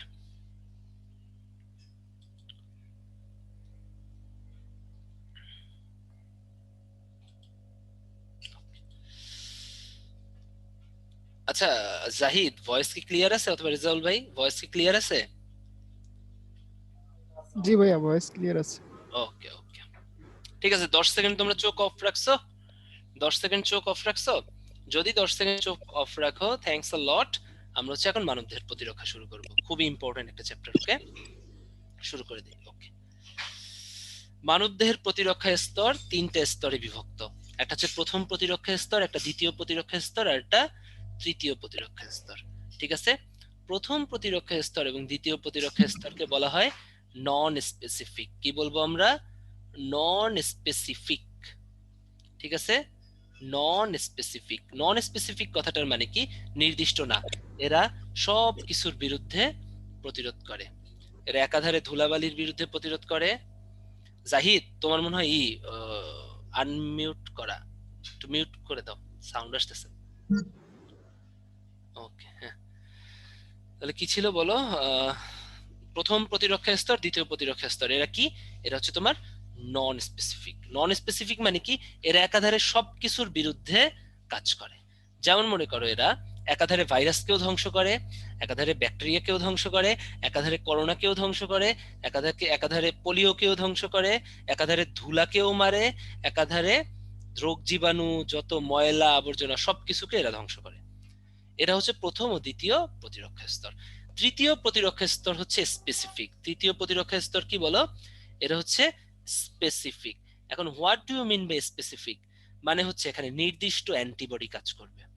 তার মানে স্পেসিফিক অ্যান্টিবডি কাজ করবে, এবং স্পেসিফিক অ্যান্টিবডি শুধু এর স্পেসিফিক অ্যান্টিজেন বা ভাইরাসকেই ধ্বংস করবে। কাকে ধ্বংস করবে? এর স্পেসিফিক অ্যান্টিজেন বা ভাইরাসকে ধ্বংস করবে। ঠিক আছে? যেমন মনে করো করোনা ঢুকলো তোমার শরীরে, শুধুমাত্র করোনা অ্যান্টিবডি এই করোনাকে ধ্বংস করবে। করোনা অ্যান্টিবডি কখনো পোলিওকে ধ্বংস করতে পারবে না। তাহলে তৃতীয় প্রতিরক্ষা স্তর কি বলতো? স্পেসিফিক। এরা হচ্ছে শুধুমাত্র নির্দিষ্ট জীবাণুকে, নির্দিষ্ট ভাইরাসকে, ব্যাকটেরিয়াকে, অ্যান্টিজেনকে ধ্বংস করবে অ্যান্টিবডির মাধ্যমে। তাহলে তৃতীয় প্রতিরক্ষার প্রথম কাহিনী কি? এখানে মাস্ট অ্যান্টিবডি তৈরি করতে হবে। কি তৈরি হতে হবে? অ্যান্টিবডি তৈরি হতে হবে। রক্ত চ্যাপ্টারটা যদি ক্লাস করে থাকো, ওখানে ভাইরা অবশ্যই বলছে অ্যান্টিবডি কে তৈরি করে শ্বেত রক্তকণিকার ভিতরে লিম্ফোসাইট, তাই না? শ্বেত রক্তকণিকা আছে না 5 ধরনের? 5টা শ্বেত রক্তকণিকার নাম আমরা জানি: লিম্ফোসাইট, মনোসাইট, তারপর হচ্ছে তোমার নিউট্রোফিল, আর হচ্ছে ইউসিনোফিল, বেজোফিল। এর ভিতরে লিম্ফোসাইট কি করে? অ্যান্টিবডি তৈরি করে। তাহলে দ্বিতীয় প্রতিরক্ষা স্তরের কোষগুলো কি কি? অ্যান্টিবডি একটা দেখলাম, এবং অ্যান্টিবডি যে তৈরি করে সেও কে? সে লিম্ফোসাইট। ওকে, তাহলে আমাদের স্পেসিফিকটা গেল। তৃতীয় প্রতিরক্ষা স্তর 3 নাম্বারটার ভিতর কি থাকবে? স্পেসিফিক, এবং এদের ভিতর অবশ্যই অ্যান্টিবডি থাকবে, এবং অ্যান্টিবডি যে তৈরি করে সেটাও আসবে। এবারে আসো প্রথম প্রতিরক্ষা স্তর এবং দ্বিতীয় প্রতিরক্ষা স্তর। প্রথম প্রতিরক্ষা স্তরের উদাহরণ দেখো তো, ত্বক। ত্বক একাধারে তোমার শরীরে রোগ জীবাণু ধুলাবালি প্রবেশেও বাধা দিচ্ছে, করোনা প্রবেশেও বাধা দিচ্ছে, আবার পোলিও প্রবেশেও বাধা দিচ্ছে, বা মনে করো কলেরা প্রবেশেও বাধা দিচ্ছে। তাহলে এরা কি নন স্পেসিফিক, সবার বিরুদ্ধে কাজ করে। ঠিক আছে, তো প্রথম প্রতিরক্ষা স্তর এবং দ্বিতীয় প্রতিরক্ষা স্তর নন স্পেসিফিক। আর প্রথম প্রতিরক্ষা স্তরে কয়েকটা নাম আছে, দ্বিতীয় প্রতিরক্ষা স্তরে কয়েকটা উদাহরণ আছে। এগুলো থেকে পরীক্ষায় কোশ্চেন আসে, এগুলো আমাদের পড়তে হবে। ভার্সিটির জন্য ভেরি ভেরি ইম্পর্টেন্ট। 10 জায়গায় পরীক্ষা দিলে 20 জায়গায় পাবা। আর যারা মেডিকেল ডেন্টালে লুকায়ে লুকায়ে চান্স পাইতে চাও তাদের জন্য তো খুব ইম্পর্টেন্ট। ঠিক আছে, প্রথম প্রতিরক্ষা স্তর মনে রাখার উপায় হচ্ছে শেলির চোখে ও লালায় অ্যাসিড। কি শেলির চোখে ও লালায় অ্যাসিড, তাতে সীমার চোখ লাল হয়ে গেল।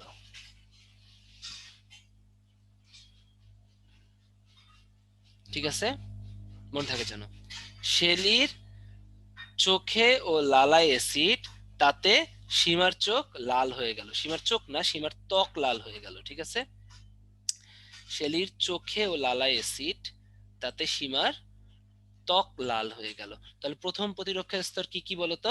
শেলির, শেলিতে কি সিলিয়া। ঠিক আছে, মিলাই নিবা, শেলিতে সিলিয়া। ওকে, চোখে, চোখে কি অশ্রু। ওকে, লালা, লালাতে কি হবে লালা। অ্যাসিড, অ্যাসিড কি পৌষ্টিক নালী ও জননতন্ত্রের অ্যাসিড। পৌষ্টিক নালীর অ্যাসিড কি স্টমাকে হাইড্রোক্লোরিক অ্যাসিড থাকে, বলছিলাম না স্টমাকে কি থাকে, হাইড্রোক্লোরিক অ্যাসিড থাকে। আর রেচন জননতন্ত্র, মেয়েদের জননতন্ত্র কি অ্যাসিডিক। ঠিক আছে, মেয়েদের জননতন্ত্র কিন্তু অ্যাসিডিক। মেয়েদের জননতন্ত্র বা ভ্যাজাইনাতে বা যোনিতে অ্যাসিড থাকে, এটা আমরা দেখবো একটু পরে। তো মনে রাখো, তো অ্যাসিড, তাতে সীমার চোখ লাল হয়ে গেল। সীমা হচ্ছে সিরুমেন, সিরুমেন হচ্ছে মোম জাতীয় পদার্থ, যেমন কানের ভিতরে মোম জাতীয় পদার্থ, এরা কিন্তু যে কোনো ধরনের জীবাণু ধ্বংস করে। সীমার ত্বক লাল হয়ে গেল, ত্বক প্রথম প্রতিরক্ষা স্তর। লালে হচ্ছে লোম। ঠিক আছে, ঠিক আছে, লালে কি হবে লোম, ল আছে লোম। তাহলে প্রথম প্রতিরক্ষা স্তরের উদাহরণগুলো পরীক্ষায় আসবে মাস্ট। ঠিক আছে, উদাহরণগুলো পড়বা। দ্বিতীয় প্রতিরক্ষা ব্যবস্থা মনে রাখার উদাহরণগুলো খুব ইজি এবং খুব ইম্পর্টেন্ট, আমি একটু বলতেছি। সেটা হচ্ছে একটা মানুষের নাম মনে করো ফাল্গুন। ঠিক আছে, ফাল্গুনের মনে করো করোনা হয়ে গেছে, করোনা হয়ে সে সহজে মারা গেল। ফাল্গুন সহজে জ্বরে, এটা কি জ্বরে, হ্যাঁ একটু দাঁড়াও,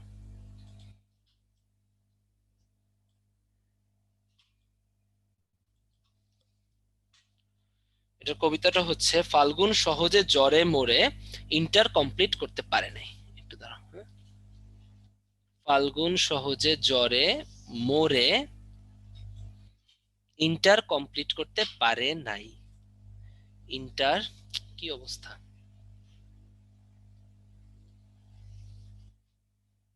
ইন্টার কমপ্লিট করতে পারে নাই। বুঝা গেছে? তাহলে ফাল্গুনে কি দেখো তো, ফাল্গুনে ফ্যাগোসাইট, সহজে, সহজাত মারণ কোষ, সহজে মরে, এটা কি সহজাত মারণ কোষ। ইন্টার, ইন্টারে কি ইন্টারফেরন, ইন্টারে কি ইন্টারফেরন। জ্বরে কি, জ্বরও কিন্তু একটা দ্বিতীয় প্রতিরক্ষা ব্যবস্থা, মনে থাকতে পারে যেন। পারেতে কি, পারে নাইতে প্রদাহ। ওকে, কমপ্লিমেন্টে কমপ্লিমেন্ট সিস্টেম, খুবই ইম্পর্টেন্ট, পরীক্ষায় আসে। ফাল্গুন সহজে জ্বরে মরে ইন্টার কমপ্লিট করতে পারেন, এগুলো কি দ্বিতীয় প্রতিরক্ষা স্তরের উদাহরণ। ঠিক আছে, তাহলে এই জিনিসগুলো কি আমি একটু সামনে দেখবো।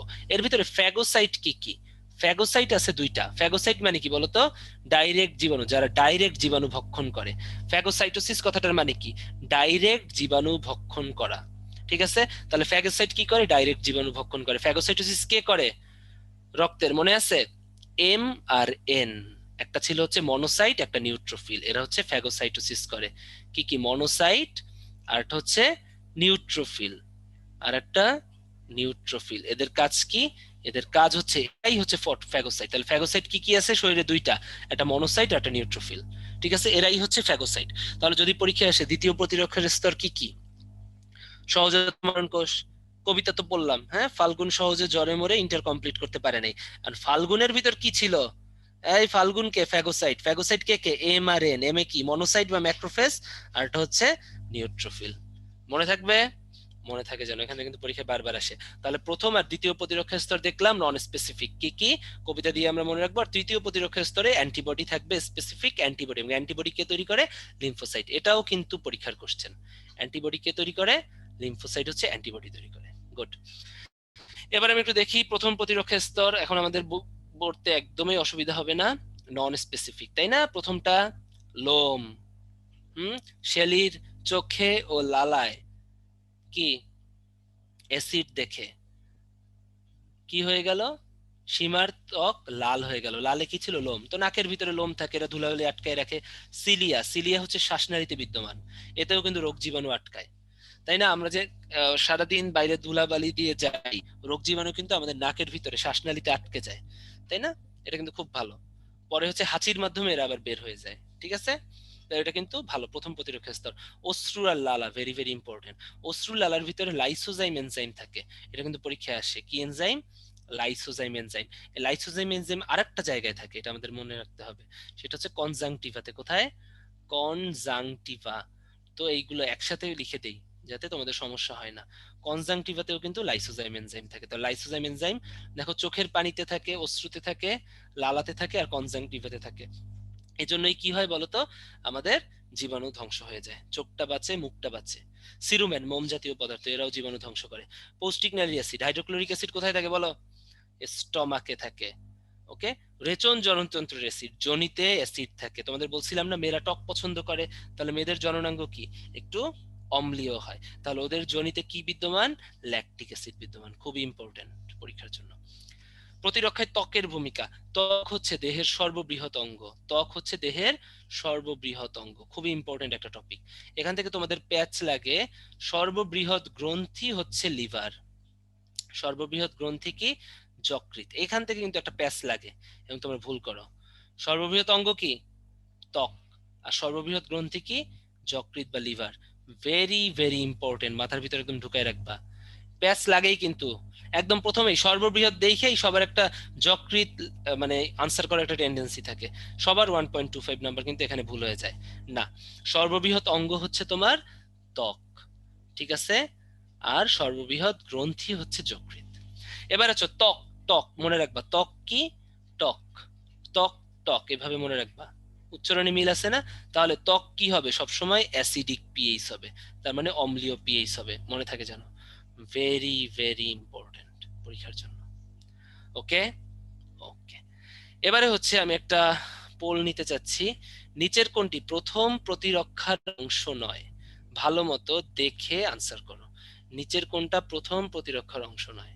তাড়াতাড়ি দেখি পারো কতটুকু। নিচের কোনটা প্রথম প্রতিরক্ষার অংশ নয়?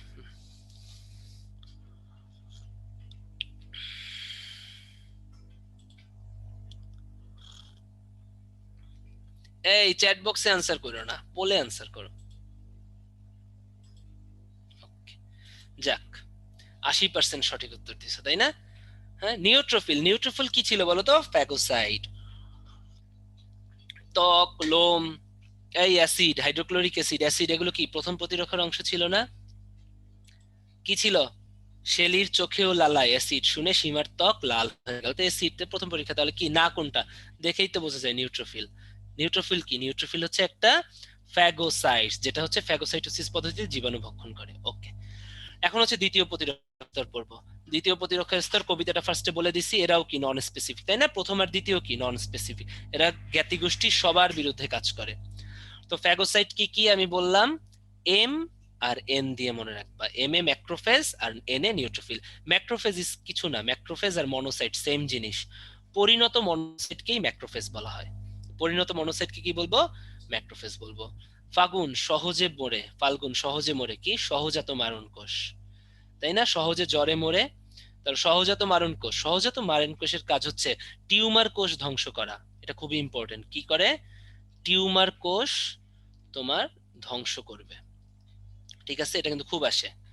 প্রদাহ, ভাইয়া প্রদাহ কি? প্রদাহ কিন্তু একটা দ্বিতীয় প্রতিরক্ষা স্তর। তখন কি কি হয় আমরা একটু দেখি। এই সময় জায়গাটা লাল হয়ে যায়। কেন লাল হয়ে যায় জানো? যাতে বেশি বেশি রক্ত আসে। বেশি বেশি রক্ত আসলে কি হবে বলতো? বেশি বেশি নিউট্রোফিল, ম্যাক্রোফেজ, শ্বেত রক্তকণিকা আসবে। তাহলে কি? বেশি বেশি জীবাণু ভক্ষণ করবে, ফ্যাগোসাইটোসিস করবে, তাই বেশি বেশি রক্ত আসে। আর রক্তের কি তাপমাত্রা কি গরম না? মানুষের দেহের তাপমাত্রা কিন্তু গরম, রক্তের জন্য রক্ত গরম হয়। তাই জায়গাটা, কোনো জায়গায় যদি জীবাণু আক্রমণ করে জায়গাটা প্রদাহ হয় কেন? ওই জায়গাটায় জীবাণু মারার জন্য প্রচুর রক্ত আসে, শ্বেত রক্তকণিকা, নিউট্রোফিল, ম্যাক্রোফেজ নিয়ে, যাতে কিনা ওই জীবাণুটা ভক্ষণ করতে পারে। ফলে কি হয়? রক্ত সাধারণত গরম, ওই জায়গাটা গরম হয়ে যায়। যেহেতু অনেক রক্ত আসে, ওই জায়গাটা ফুলে যায়। এবং কেন ব্যথার প্রকাশ ঘটে আমি একটু বলি তোমাকে। এই যে শ্বেত রক্তকণিকা এখানে আসে কেন বলো তো? জীবাণুটা খাওয়ার জন্য রক্ত নিয়ে আসে। এরা কি করে? জীবাণু মারার জন্য বিষ নিঃসৃত করে। ওই বিষটাই তোমার শরীরে ব্যথার প্রকাশ ঘটায়। ঠিক আছে? মনে থাকে যেন। তাহলে প্রদাহ কি? দ্বিতীয় প্রতিরক্ষা স্তর। ফাল্গুন সহজে জ্বরে মরে ইন্টার কমপ্লিট করতে পারে নাই। পারে নাইতে কি ছিল? প্রদাহ। কবিতা আগে লেখা আছে। কমপ্লিটে কি? Complement system. কমপ্লিমেন্ট সিস্টেম আমি আগের স্লাইডে বলে আসছিলাম যে এরাও এক ধরনের প্রতিরক্ষা স্তর। বলতো সকল ধরনের প্রতিরক্ষা স্তর কি দিয়ে তৈরি হবে? তাড়াতাড়ি চ্যাট বক্সে আমি উত্তর নিব। লিপিড, প্রোটিন, না তোমার হচ্ছে carbohydrate? Very good. Sanjida, Monir, Hasan, Iqra, Riva, very good. Samiha, Fia, Akhi, Shafin, মারুফ, ওকে, অনন্যা, শিবু, শিবলি, এটাকে জুবাই, অনেকগুলা বড় একটা নাম। নয়ন, শাওন, ইমরান, হোসেন, ওকে, হালিমা, হ্যাঁ, প্রোটিন দিয়ে গঠিত। জয়া, সোহাগ, সুমাইয়া, ইয়াদ, মাহমুদুল, রাহি, ফারহানা, এটাকে সাজন, জামাল, রায়হান, রাহুল, আরাফাত, তুলি। ওকে, অনেক নিছি। আর লিখো না, আর লিখো না, আর লিখো না। ওকে, গুড। প্রোটিন দিয়ে তৈরি। তাহলে বলো তো কমপ্লিমেন্ট সিস্টেমে কি? একটা প্রতিরক্ষা পদার্থ, তাই না? দ্বিতীয় প্রতিরক্ষা স্তরের একটা পদার্থ। এরাও কি দিয়ে তৈরি হবে? প্রোটিন দিয়ে তৈরি হবে। কমপ্লিমেন্ট সিস্টেম 20 ধরনের প্রোটিন দিয়ে গঠিত হয়। বারবার আসে, দেখছো স্টার দেয়া। Very very important. Medical, dental, varsity, ফিউচারে যখন এফসিপিএস করবা তখনও এটা ইম্পর্টেন্ট। কমপ্লিমেন্ট সিস্টেম কয় ধরনের প্লাজমা প্রোটিন দিয়ে গঠিত? 20 ধরনের প্লাজমা প্রোটিন দিয়ে গঠিত। Very very important. ঠিক আছে? এটা যদি স্যারদের চোখে পড়ে দিয়েই দিবে, ভার্সিটি হোক, মেডিকেল হোক, ডেন্টাল হোক, চোখে পড়লেই দিয়ে দিবে। এবার হচ্ছে ইন্টারফেরন। ইন্টারফেরন কি?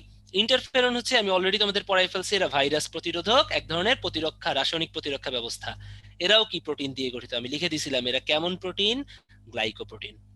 জ্বর, জ্বরও কিন্তু একটা প্রতিরক্ষা ব্যবস্থা। কে করে? একটা পদার্থ, পাইরোজেন। পাইরোজেন হচ্ছে একটা বিষ। পাইরোজেন কি? একটা বিষ। এই বিষটা কোত্থেকে বের হয় বলতো?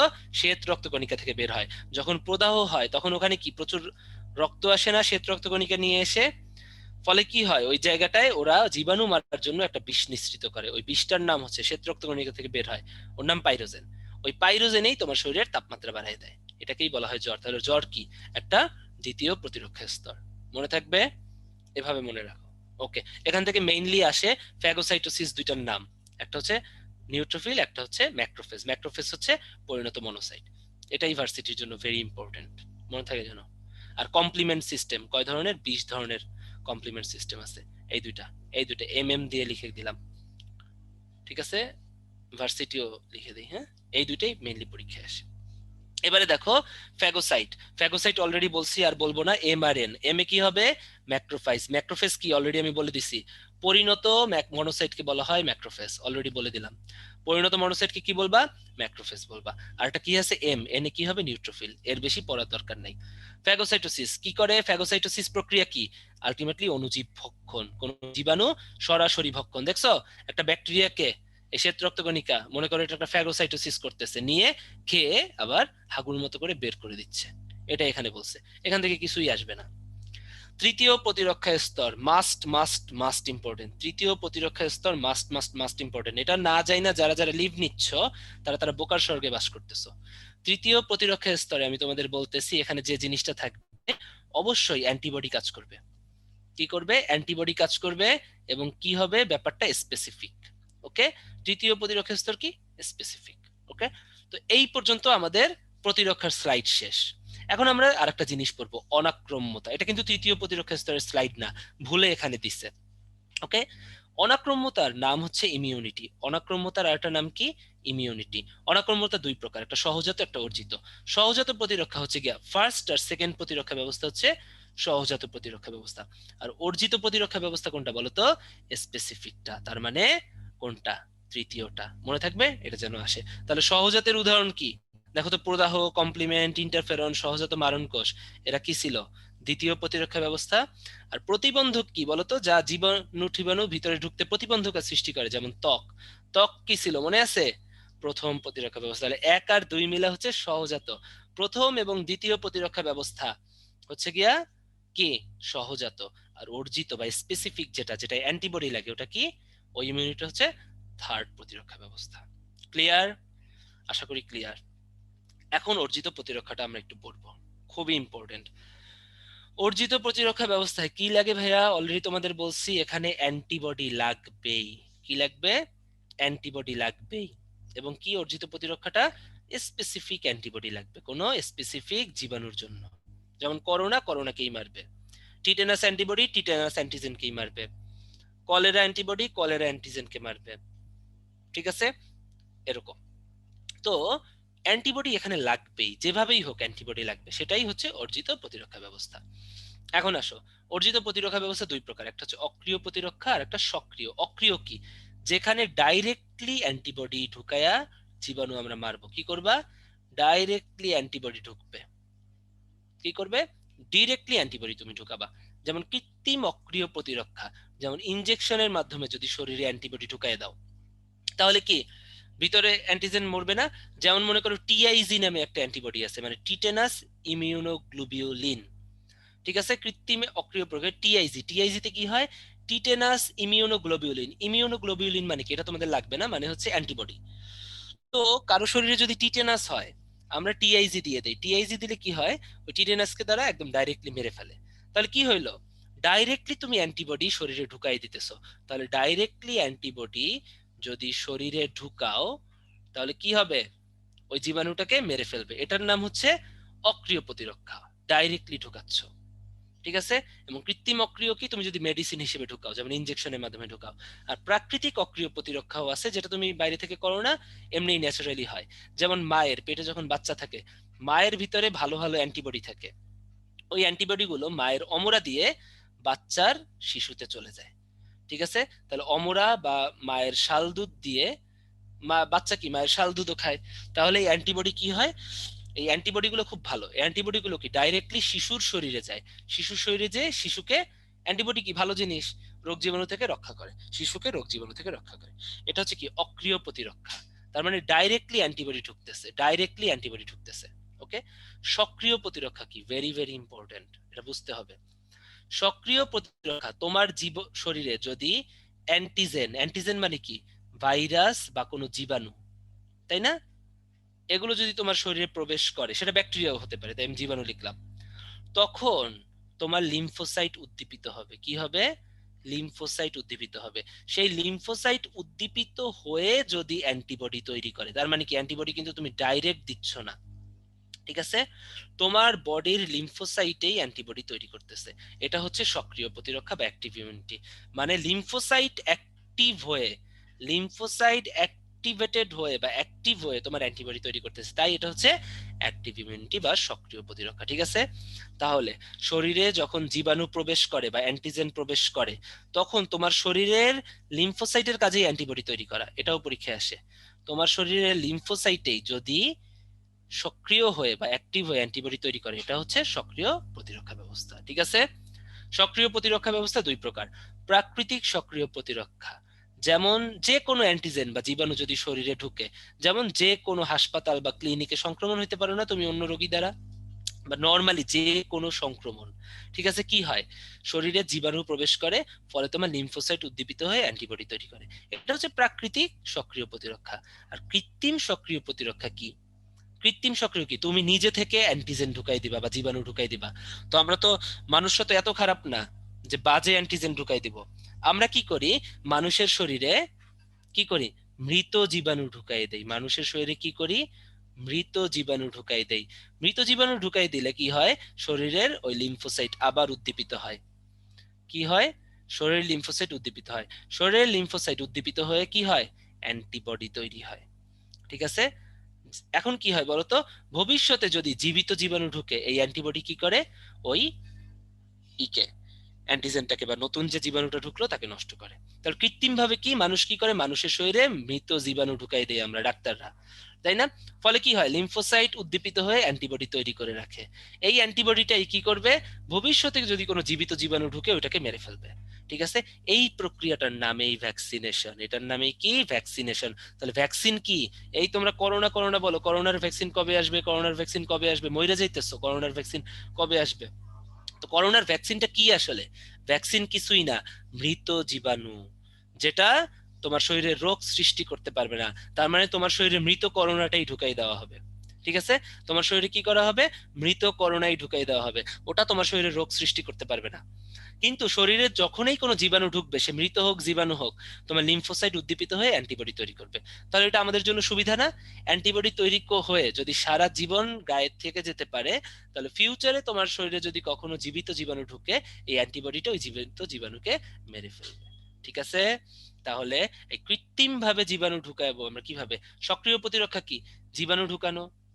তো নর্মাল রোগ সৃষ্টি বা সংক্রমণ হচ্ছে সক্রিয় প্রতিরক্ষা, প্রাকৃতিক সক্রিয়। আর কৃত্রিম সক্রিয় প্রতিরক্ষা কি, কৃত্রিম ভাবে যেটা করা হয়। ডেফিনেটলি তুমি কৃত্রিম ভাবে মানুষের শরীরে ভালো জীবাণু ঢুকাবা না, মৃত জীবাণু ঢুকাবা। এবং মৃত জীবাণুই কি, ভ্যাকসিনেশন। তাহলে ভ্যাকসিনেশন কি, কৃত্রিম সক্রিয় প্রতিরক্ষা। ভেরি ভেরি ইম্পর্টেন্ট, এখান থেকে তো এবার আসবেই। ঠিক আছে, মনে থাকে যেন। এবারে আমরা এতক্ষণ তো অ্যান্টিবডি পড়লাম, তাই না? অ্যান্টিবডির গঠনটা আমরা একটু দেখি। অ্যান্টিবডি তাহলে কি আকৃতির, পরীক্ষায় আসে অ্যান্টিবডি হচ্ছে ওয়াই আকৃতির, দেখছো, ওয়াই আকৃতির। অ্যান্টিবডিতে দুইটা চেইন থাকে ভাইয়া। কি থাকে, দুইটা চেন। একটা হচ্ছে লাইট চেন, দুইটা না মোট হচ্ছে চারটা চেন থাকে, দুই জোড়া আর কি। দুই ধরনের চেন আছে, একটা লাইট চেন, লাইট চেন মানে হচ্ছে ছোট চেন বা হালকা চেন, হালকা বা ছোট চেন, দেখছো, লাইট চেন। লাইট চেন থাকে এই দুইটা, এই একটা, এই একটা লাল কালার দিয়ে দেখাইলাম। আর দুইটা থাকে হচ্ছে ভারী চেন। আর দুইটা কি থাকে, ভারী চেন, ভারী চেন বা বড় চেন। এই যে দেখো, এরা হচ্ছে তোমার ভারী চেন বা বড় চেন।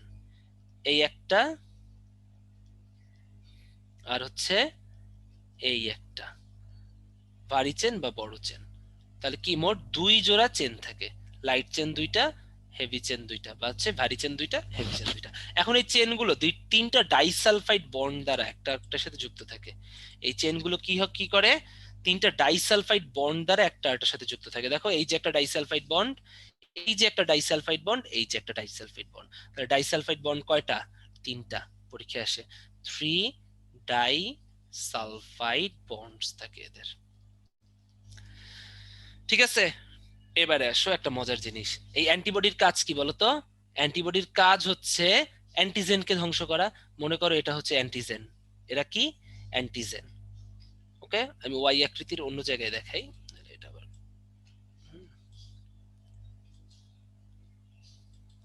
এটা মনে করো অ্যান্টিজেন। অ্যান্টিবডির কাজ কি বলতো, অ্যান্টিজেন, অ্যান্টিজেন মানে কি, জীবাণু। অ্যান্টিজেন মানে কি, জীবাণু, তাই না? তো বা বাইরে থেকে আসা জীবাণু। এই অ্যান্টিজেন বা অ্যান্টিজেনকে কে ধ্বংস করবে, নির্দিষ্ট অ্যান্টিবডি। এটা কি অ্যান্টিবডি না, এটা তো অ্যান্টিবডি। অ্যান্টিবডি কি করবে, অ্যান্টিজেনকে ধ্বংস করবে। কিভাবে ধ্বংস করে, অ্যান্টিবডি আসলে অ্যান্টিজেনের সাথে রাসায়নিক ক্রিয়া বিক্রিয়া করে। রাসায়নিক ক্রিয়া বিক্রিয়া করে কি করে, অ্যান্টিজেনকে ধ্বংস করে ফেলে।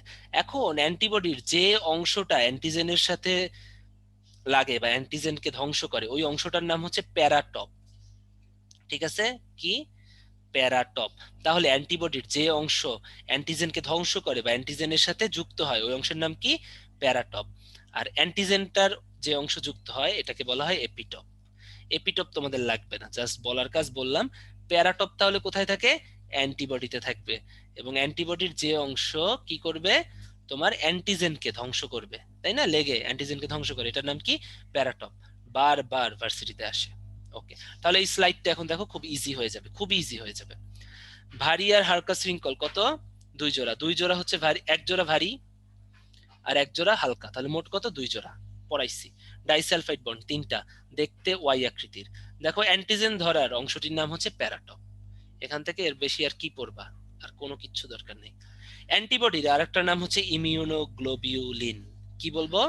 ইমিউনোগ্লোবিউলিন। অ্যান্টিবডির আরেকটা নাম কি? ইমিউনোগ্লোবিউলিন। এগুলো কিন্তু আমার লাগবে। অ্যান্টিবডির আরেকটা নাম কি? ইমিউনোগ্লোবিউলিন। Very very important. ঠিক আছে? অ্যান্টিবডির আরেকটা নাম হচ্ছে তোমার ইমিউনোগ্লোবিউলিন। তো ইমিউনোগ্লোবিউলিন বা অ্যান্টিবডি 5 প্রকার। কয় প্রকার? 5 প্রকার। মাথার ভিতরে ঢুকায় নাও। এটা মনে রাখার উপায় হচ্ছে গেমড। GAMED। খেলে দিল, তাই না? গেমড, এটা দিয়ে মনে রাখবে। তাহলে দেখো তো অ্যান্টিবডি কি 5 প্রকার। অ্যান্টিবডির আরেকটা নাম কি? ইমিউনোগ্লোবিউলিন। ইমিউনোগ্লোবিউলিনও যা, অ্যান্টিবডিও তাই। ঠিক আছে? গেমড তাহলে কি? Immunoglobulin G. এতে কি? Immunoglobulin A. এম এ কি? Immunoglobulin M. ইতে হচ্ছে ইমিউনোগ্লোবিউলিন ই। আর ডিতে হচ্ছে ইমিউনোগ্লোবিউলিন ডি। তাহলে গেমড। ঠিক আছে? ইমিউনোগ্লোবিউলিনকে আমরা আইজি দ্বারা প্রকাশ করি। আইজি। ইমিউনোগ্লোবিউলিনকে কি দ্বারা প্রকাশ করি? আইজি। তাহলে ইমিউনো আই, জিতে গ্লোবিউলিন। আর জি, তারপরে এ, এম এ ডি। দেখো তো, জি, এ, এম, ই, ডি। গেইমড। ওকে? মনে থাকবে গেইমড। এরাই হচ্ছে অ্যান্টিবডির 5টা প্রকার। এখন প্রত্যেকটার কাজ পরীক্ষায় আসে, খুবই ইম্পর্টেন্ট। দেখো জি। জি কি করে? গর্ভাবস্থায় অমর অতিক্রম করে। এটা কিভাবে মনে রাখবা? জি বাংলিশে লেখো, গর্ভাবস্থা। ঠিক আছে? তাহলে গর্ভাবস্থায় অমর অতিক্রম করে কে? ইমিউনোগ্লোবিউলিন জি। গর্ভাবস্থা দিয়ে মনে রাখবা, তাই না? গর্ভাবস্থা, গর্ভাবস্থা। জি জি দিয়ে মনে রাখবো, তাই না? গ কে আমরা জি লিখি। ওকে? পরীক্ষায় আসে মায়ের দুধে তোমার ইমিউনোগ্লোবিউলিন এ পাওয়া যায়, আর একটা জায়গায় পাওয়া যায় লালা। লালাতেও ইমিউনোগ্লোবিউলিন এ পাওয়া যায়। ঠিক আছে? ডি খুব একটা ইম্পর্টেন্ট না। ইমিউনোগ্লোবুলিন ই অনেক ইম্পর্টেন্ট। এটা হচ্ছে অ্যালার্জিক সারাদানে ইমিউনোগ্লোবুলিন ই ব্যবহার করা হয়। অনেকেই দেখবা তোমাদের অ্যালার্জি আছে, তোমাদের ডাক্তারে আইজিই একটা টেস্ট করতে বলে। ঠিক আছে? তাহলে কি করে বলতো? ইমিউনোগ্লোবুলিন ই টেস্ট করতে বলে। অনেকেই তোমরা হয়তো বা জানো। তো এটা কিভাবে মনে রাখবা? ই দিয়ে মনে রাখবা অ্যালার্জি। তাহলে অ্যালার্জি ধ্বংস করে কে? আইজিই। আসলে অ্যালার্জি বানান কিন্তু ALLERGY, কিন্তু তোমাদের বোঝানোর জন্য আমি ই দিয়ে লিখে দিছি অ্যালার্জি। ঠিক আছে? যাতে ভুল না হয়। তাহলে ই কি করে? অ্যালার্জি দমন করে। ঠিক আছে? কারণ অ্যালার্জি হচ্ছে বাংলায় আমরা এভাবে লিখি না, অ্যালার্জি। তো আমি এই জন্য, আমি মনে রাখার জন্য এভাবে পড়তাম যে অ্যালার্জি হচ্ছে ইমিউনোগ্লোবিন ই করে। এখান থেকে সব থেকে ইম্পর্টেন্ট হচ্ছে কয় প্রকার? 5। গেমড কোনটা নয় আসে? মনে করো জিএমইডি থেকে একটা দিল যে কোনটা নয়। ঠিক আছে? বা কোনটা মনে থাকবে? সোজা হইছে, আশা করি খুব সহজ হইছে। গর্ভাবস্থায় জি, গর্ভাবস্থায় এভাবে আমরা টেকনিক কিন্তু দেখাই দিলাম। অ্যালার্জি দেখাই দিলাম, গেমড 5টা মনে থাকে যেন। অ্যান্টিজেন এবং অ্যান্টিবডির পার্থক্য। আমি একটা চ্যাটে কোশ্চেন নিব এখন। ঠিক আছে? সেটা হচ্ছে অ্যান্টিবডি কি দিয়ে তৈরি? লিপিড, প্রোটিন না কার্বোহাইড্রেট? তাড়াতাড়ি তাড়াতাড়ি। ভেরি গুড, প্রোটিন, তাই না? কারণ আমি কি বলছিলাম, যত প্রতিরক্ষা স্তর আছে সবকিছু কি দিয়ে তৈরি হয়? গুড।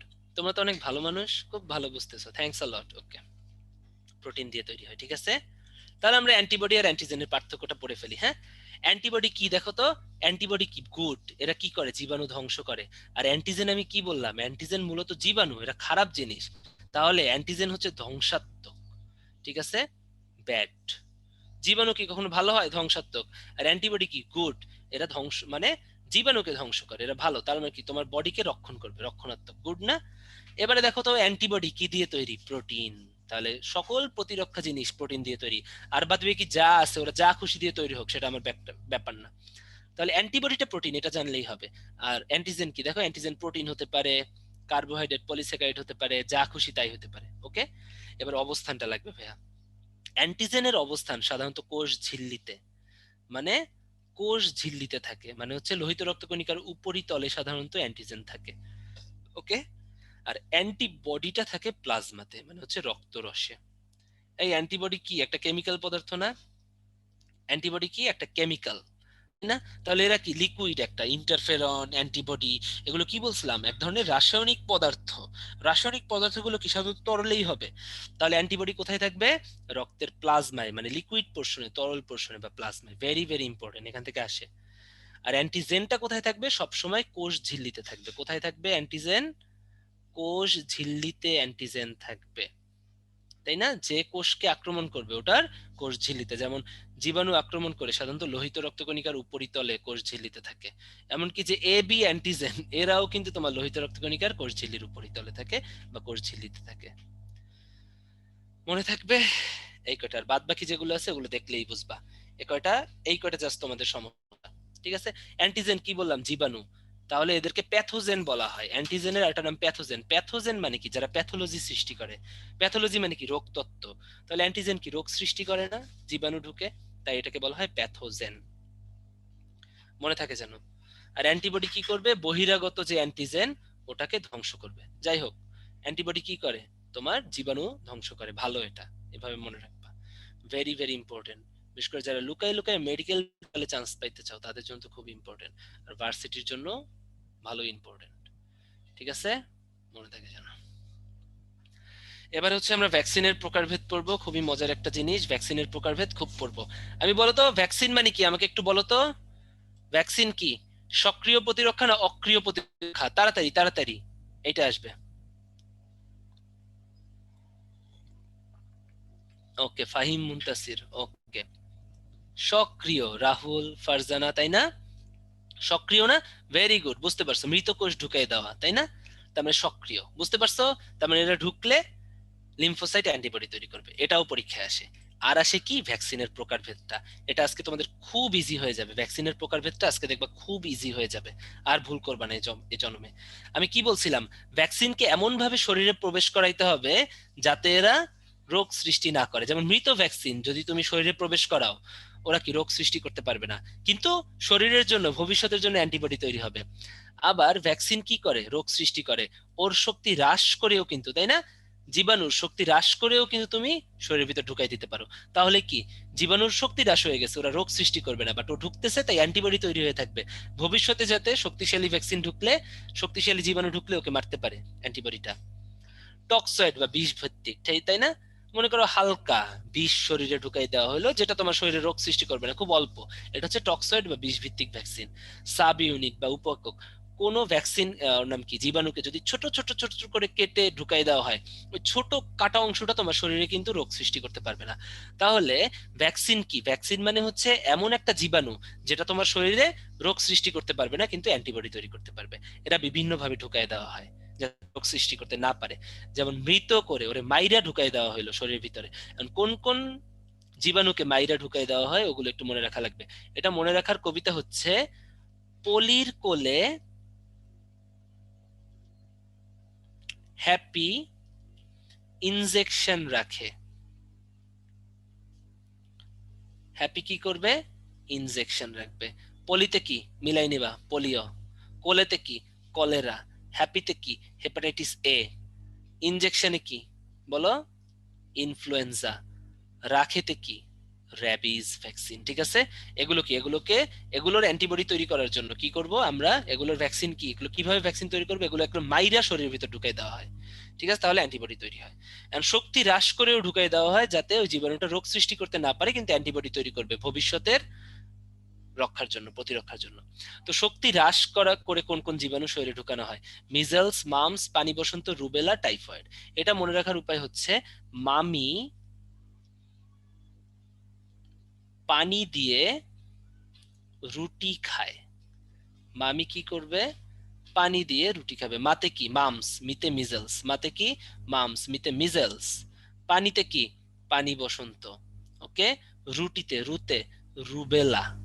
ঠিক আছে। টি, টতে টাইফয়েড। ভেরি ভেরি ইম্পর্টেন্ট, কিন্তু মাস্ট। ওকে। টক্সয়েড বা বিষভিত্তিক, মনে করো একটা মেয়েটা খুব টক্সিক, খুব প্যারা দেয় ছেলেদের। এটা মনে রাখবে এভাবে, দীপ্তি টক্সিক। তাহলে টক্সয়েড ভ্যাকসিন কি কি? টিতে টিটেনাস, আর ডিপতে ডিপথেরিয়া আর টিটেনাস, এরা হচ্ছে টক্সিক। তাহলে কি দীপ্তি কি?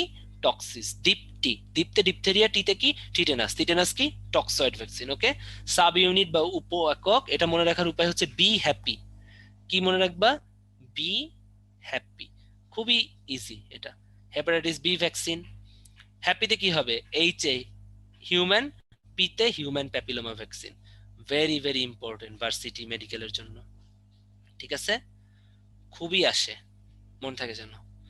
আর কনজুগেটেড কি, কনজুগেটেড উদাহরণটা আর দিলাম না, হিমোফাইলাস ইনফ্লুয়েঞ্জা আর নিউমোকক্কাল একসাথে দিয়ে দেওয়া হয়। এটা আর কবিতা, এত কবিতা কেন দিব, এত সহজ সব কবিতা। তো দীপ্তি টক্সিস কি, টক্সিল কি তোমার টক্সয়েড, তাহলে টিতে কি টক্সিক বা টক্সয়েড, এটা হচ্ছে। আর ডিপথেরিয়া হচ্ছে কি তোমার কি বিষ ভিত্তিক ভ্যাকসিন। আর উপএকক হেপাটাইটিস বি, হিউম্যান প্যাপিলা, এগুলো বি হ্যাপি, এটা কি উপএকক বা সাব ইউনিট ভ্যাকসিন, শুধু এককটা প্রবেশ করানো হয়, হিমোফাইলাস ইনফ্লুয়েঞ্জা বি আর হচ্ছে নিউমোকক্কাস ভ্যাকসিন। এবার আসো প্রথম আবিষ্কৃত ভ্যাকসিন, এগুলো কিন্তু এবার করোনা আসছে, তো এগুলো এইসব জায়গা থেকে কিন্তু এবার কোশ্চেন আসবে। প্রথম আবিষ্কৃত ভ্যাকসিন হচ্ছে গুটি বসন্তের ভ্যাকসিন, এটা আবিষ্কার করে এডওয়ার্ড জেনার। আর জলাতঙ্কের ভ্যাকসিন বা টিকাটা আবিষ্কার করে লুই পাস্তুর। এইগুলো কিন্তু খুবই important, very very important, must লাগবে। ওকে, এগুলো কিন্তু লাগবেই পরীক্ষার জন্য, খুবই আসে যে প্রথম কে আবিষ্কার করে আর জলাতঙ্কের টিকাটা কে আবিষ্কার করে। গুটি বসন্ত কে, এডওয়ার্ড জেনার, আর জলাতঙ্ক হচ্ছে লুই পাস্তুর। এবার একটা পোল নিয়ে নেই, সেটা হচ্ছে টিটেনাস কি প্রকৃতির ভ্যাকসিন, একটু তাড়াতাড়ি আনসার করে দাও পোলটা। হ্যাঁ,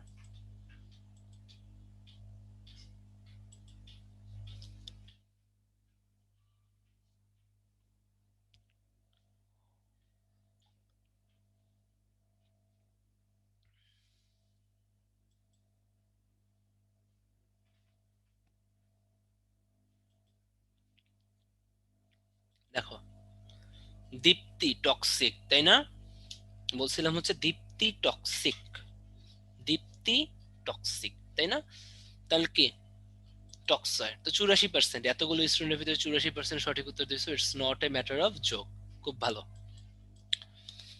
তো এটা হচ্ছে টিটেনাস হচ্ছে টক্সয়েড ভ্যাকসিন।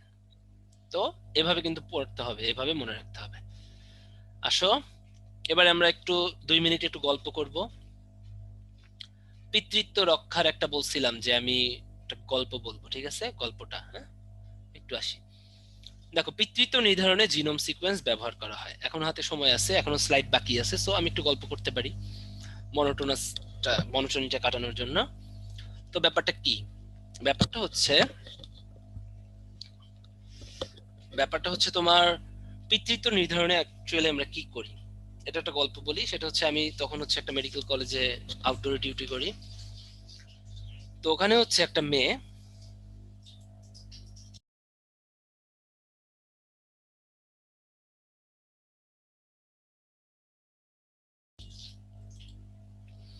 একটা মেয়ে হচ্ছে গিয়ে তোমার পেটে টিউমার নিয়ে আসছে। তো এসে বলতেছে ওর পেটটা অনেক ফোলা, বলতেছে কি যে ওর পেটে টিউমার হয়েছে। তো পেটে টিউমার হয়েছে, কি করবে, পেটে টিউমার নিয়ে এসে আসছে, খুব তার মাও তার সাথে আসছে। তো আমরা বললাম যে কি হয়েছে, বলতেছে স্যার হ্যাড এ টিউমার, তো মানে তার পেটে হচ্ছে টিউমার হয়েছে বলতেছে। তো তারপর হচ্ছে বললাম ঠিক আছে ওকে, আল্ট্রাসোনোগ্রাম করে নিয়ে আসেন। তো আল্ট্রাসোনোগ্রাম করে নিয়ে আসলো, দেখলাম যে তার পেটে টিউমার না, তার পেটে হচ্ছে বাচ্চা, মেয়েটা অবিবাহিত, বয়স মনে করো 9-10 হবে। তো আমরা বললাম যে দেখেন আপনার মেয়ের পেটে তো বাচ্চা হয়েছে, তো মেয়ে কি বিবাহিত না অবিবাহিত, বলতেছে অবিবাহিত। তারপর বললাম আচ্ছা শুনেন, কোনো টিউমার টিউমার না, যাইয়া যে ছেলের সাথে আপনার মেয়ে অবৈধ সম্পর্ক করছে ওই ছেলেকে বলেন বিয়ে করে দিতে। পরে তো আন্টি কান্নাকাটি শুরু করছে, চিল্লা চিল্লি শুরু করছে রীতিমতো, হ্যাঁ বাজে কথা বলেন, আমার মেয়ের এগুলো কিছুই হয় নাই, আমার মেয়ের বাচ্চা আসছে জিনের বাচ্চা, ওটা নাকি জিনের বাচ্চা, তার মেয়ে নাকি তোমার হচ্ছে উম পুকুর দুপুরবেলা পুকুরে যায় খোলা চুলে দাঁড়ায় থাকে, তাই নাকি ওই জিনের বাতাস লাগছে, বাচ্চা হয়ে গেছে। তো আমাদের সাথে একটা আমাদের ফার্স্ট গার্ল ছিল, খুব দুষ্টু একটা মেয়ে, হ্যাঁ, ও সাথে সাথে বলতেছে কি আন্টি আমি তো এতদিন জানতাম পরাগ রেণু বাতাসে উড়ে উড়ে উড়ে উড়ে বেড়ায়, ঠিক আছে, মানুষের শুক্রাণু যে উড়ে উড়ে বেড়ায় এটা তো আমি জানতাম না, যে উড়ে উড়ে আপনার মেয়েকে বাচ্চা বানাই দিল, প্রেগনেন্ট বানাই দিল। পরে তো আন্টি আরো চিল্লাইতেছে, হ্যাঁ আপনি জানেন জিনের সম্পর্কে আপনার আইডিয়া আছে, জিনের বাতাস লাগছে, এটা জিনের বাচ্চা। পরে ওই ফ্রেন্ডটা আরো খারাপ, আমার ওই ফার্স্ট গার্লফ্রেন্ডটা, ও বলে কি যে আন্টি আপনার মেয়ে, আচ্ছা ঠিক আছে বুঝলাম জিনের বাতাস, তো আপনার মেয়ে কি ড্রেস ট্রেস পরা থাকে না, সে কি শর্ট স্কার্ট পইরা যায়া পুকুর পাড়ে দাঁড়াইছিল, যে বাতাস যায়া উইরা একদম নিচ থেকে তারপরে প্রবেশ করে আপনাকে আপনার মেয়েকে প্রেগনেন্ট বানাই দিছে, বুঝলাম সেটা জিনের শুক্রাণু, তাই না। তো ব্যাপারটা কি, ব্যাপারটা হচ্ছে বলতেছে কি আপনার মেয়ে কি শর্ট স্কার্ট পরে দাঁড়াইছিল, যে উড়ে উড়ে ওইখান দিয়ে ঢুকতে হবে কেন, আপনার মেয়ে ড্রেস পরা থাকলে তো আর ঢুকতো না। আন্টি তো আরো খেপা খেপছে বুঝছো। পরে খেপসে ঠেপসে আমরা হচ্ছে তাকে বুঝাইলাম যে দেখেন আপনাদের এখন কাজ হবে ছেলেকে বের করা, এগুলো কিছুই না, কোনো জিনের বাতাস লাগে নাই। আর জিনরা অনেক ভালো হয়। হ্যাঁ, আর জিন এতটাই খারাপ না যে আপনার মেয়েকে প্রেগনেন্ট করে দিবে। জিনরা হ্যাঁ মানুষের ক্ষতি করে, বাট এতটা ক্ষতি করবে না। সো ফাও ফাও জিনের দোষ দিয়ে না আন্টি, যে মানুষ খুঁজে বের করেন। আচ্ছা গুড। ওই দিন শেষ। সে কি করছে, 2 দিন পর মেরে নিয়ে হাজির হয়েছে। মেরে নিয়ে হাজির হয়েছে, এসে বলে কি, স্যার হ্যাঁ পাইছি, আসলে আসলে আমার ভুল হয়েছে, আমি আসলে অবৈধ রিলেশন করছিলাম, অবৈধ সম্পর্ক করছি, ফিজিক্যাল রিলেশনে গেছিলাম। তারপর ওই দিন বললে কি অসুবিধা হইতো, আমাদের স্যার বলতেছে। তা বলছে না অসুবিধা হইতো না। তারপর বলছে আচ্ছা সমস্যা নেই তো, এখন বিয়ে করে ফেলো, তাহলেই তো হয়। ওমা, এরপরে ক্লাইম্যাক্সটার জন্য আমি প্রস্তুত ছিলাম না। এরপরে বলতেছে স্যার আসলে আমি 4-5 জন রে চিন্তা করতেছি, হইতে পারে এখন ক্যাডা যে আসলে এই বাচ্চাটার বেবি বাবা, এটা আমি বেবিটার বাবা বা বাবুটার বাবা আমি বুঝতেছি না। মানে সে 4-5 জনের সাসপেক্ট করতেছে, এখন সে কি করবে। পরে আমরা তারে বুদ্ধি দিলাম যে তুমি একটা কাজ করো, ওই 4-5 জন রে, আমাদের মেডিকেল কলেজের সাথে একটা ডিএনএ স্ক্রিনিং ল্যাব আছে, কি আছে, ডিএনএ স্ক্রিনিং ল্যাব বা হচ্ছে জিনোম সিকোয়েন্স ল্যাব, ওকে, ডিএনএ ল্যাব, যে ওইখানে ওই 5 জনের নিয়ে যাও। ওই 5 জনের নিয়ে এখন নিলে হবে না, তোমার বেবি যখন হবে, বাবুটা যখন হবে, তখন ওই বাবুর কোন একটা কোষ ওই 5 জন বাপের সাথে তুমি মিলাই দেখো, বা 5টা ছেলের সাথে মিলাই দিও, যে হবে সেই হচ্ছে। তারপরে তো আমাদের তো ইন্টার্নশিপ মাত্র 1 বছর, এরপরে আসলে বাবা নির্ধারণ করতে পারছে নাকি আই ডোন্ট নো। ঠিক আছে, তাহলে এটাই ছিল সেই কাহিনী। তাহলে কি পিতৃত্ব নির্ধারণে ডিএনএ বা জিনোম সিকোয়েন্স কিন্তু খুব ইম্পর্টেন্ট, এটা মনে রাখতে হবে। ওকে, এই টাইপের বাতাস লাগার কাহিনী মেডিকেল কলেজগুলোতে অনেক কমন, প্রচুর পাওয়া যায়। ঠিক আছে, সো বি কেয়ারফুল। বাতাস লাগা বলতে আলটিমেটলি পৃথিবীতে কিছু নাই, সবকিছু হচ্ছে অন্য কিছু লাগা, তাই না? লাগবে বাট সেটা অন্য কিছু, নট বাতাস। ওকে, আর বোঝা গেছে আজকে কিন্তু আমি আমার হাইয়েস্ট ট্রাই করছি খুব কঠিন একটা জিনিস তোমাদেরকে বোঝানোর জন্য। সো আমাদের লাস্ট স্লাইডে চলে আসছি।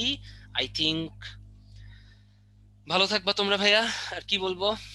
হ্যাঁ, দোয়া করবা ভাইয়ের জন্য, তোমাদের জন্য দোয়া থাকবে। আশা করি মিস করবো, তোমাদেরকে মিস করব। ঠিক আছে, সো অলওয়েজ থাকবা, এনি যখন কোনো সমস্যা হবে উদ্ভাসে যোগাযোগ করবা। অথবা তোমরা তো অনেকেই মনে হয় আমার সাথে পার্সোনালি অ্যাড আছো ফেসবুকে, তাই না? অনেকেই অ্যাড আছো, আমি আমার স্টুডেন্টদের কখনো নিরাশ করি না, মোটামুটি ফেসবুকে অ্যাড করি ম্যাক্সিমামকেই। হ্যাঁ, এবং অবশ্যই পড়ালেখার রিলেটেড কোশ্চেন করতে হবে আমাকে, তাহলেই আমি তোমাদের সাথে করবো। ওকে ওকে, যারা যারা এখনো করি নাই অ্যাকসেপ্ট, তাদের করে ফেলবো না। ঠিক আছে, তাহলে দ্যাটস ইট ভাইয়া, দোয়া করবা, তোমরা ভালো থেকো, তোমাদের জন্য অনেক দোয়া থাকলো। এবং লাইফে বড় মানুষ হও, চান্স তো পাবাই, চান্স অনেকেই পাবা, লাইফে ভালো করো। হ্যাঁ, লাইফে অনেক বেশি ক্যালিবার্ড হও, সৃজনশীল হও, ক্রিয়েটিভ হও, তাহলেই দেখবা লাইফে অনেক ভালো করতে পারবা। Thank you. দেখি চ্যাট বক্সে কে কি করতেছো। ওকে, মেহরাব বলতেছি তোমার নাম, মেহরাব, আকাশ, আফরোজা, হ্যাঁ সবার নাম বললাম। ওকে ওকে, এখন কিন্তু চ্যাট বক্সটা হ্যাং করবে। হ্যাঁ, তোমরা আর চ্যাট বক্সে কিছু লিখো না, কারণ তোমরা আজকে অনেক স্টুডেন্ট। ওকে ওকে, ঠিক আছে ভাইয়া, থাকো তাহলে। রেজাউল ভাই। ঠিক আছে তাই অব্র ভাই, ওকে ভাই। ধন্যবাদ। জাহিদ ভাই ধন্যবাদ, আবার দেখা হবে। ওরা চ্যাট বক্স হ্যাং বানাই ফেলাইছে মেসেজ দিতে দিতে। না ওইটাই ওইটাই, হ্যাঁ। জি ভাই। ঠিক আছে ভাই, হ্যাঁ। ওকে। ঠিক আছে তাহলে স্টুডেন্ট ভাইরা, তাহলে আজকের মতো ক্লাসটা এই পর্যন্তই রইলো। সবাই একবার সুস্থ থাকবা, আবার নেক্সট ক্লাসে দেখা হবে। আর সবার জন্য শুভকামনা রইলো। আল্লাহ হাফেজ, আসসালামু আলাইকুম। আর কারো কোনো কোশ্চেন থাকলে উদ্ভাসে লিখতে পারো চ্যাট বক্সে। অনেকে জানতে চাইছে তোমাদের ক্লাসগুলো কি, পিডিএফ গুলো থাকবে কতদিন। ওইটা ক্লাস শেষ হওয়ার পরে 15-20 দিনের মতো থাকবে।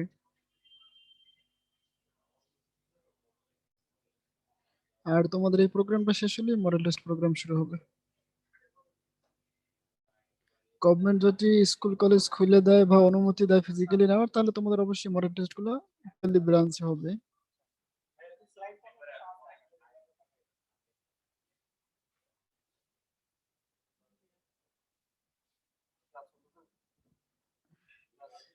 তোমাদের মেবি 5 তারিখ শেষ হবে ক্লাস, রুটিনে লেখা আছে, কবে রুটিনটা দেখো।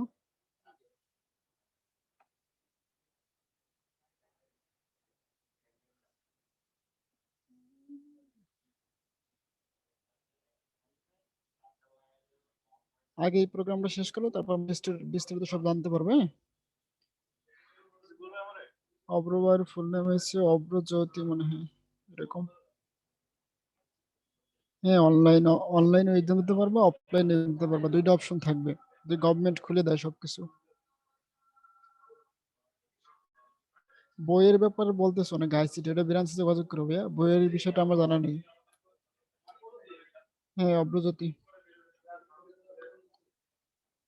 অনেকে বলছে মরাল রেসের জন্য কি আলাদা ভর্তি হইতে হবে, এটা ব্রাঞ্চে যোগাযোগ করো।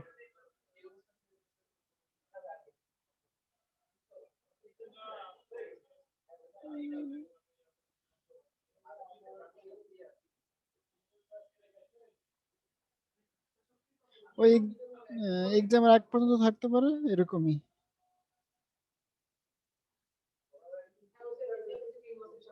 আইসিটি তোমাদের ক্লাস তো হবে সামনে ভাইয়া, আর কি বলবো। আমির।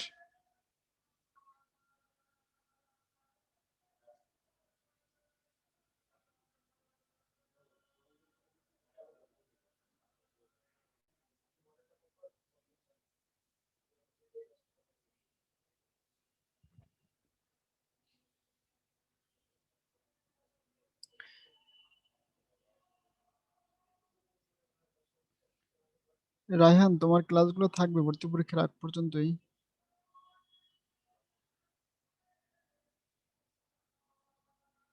ঠিক আছে, তাহলে আজকে এই পর্যন্তই রইলো, সবাই ভালো থাকো। আল্লাহ হাফেজ, আসসালামু আলাইকুম।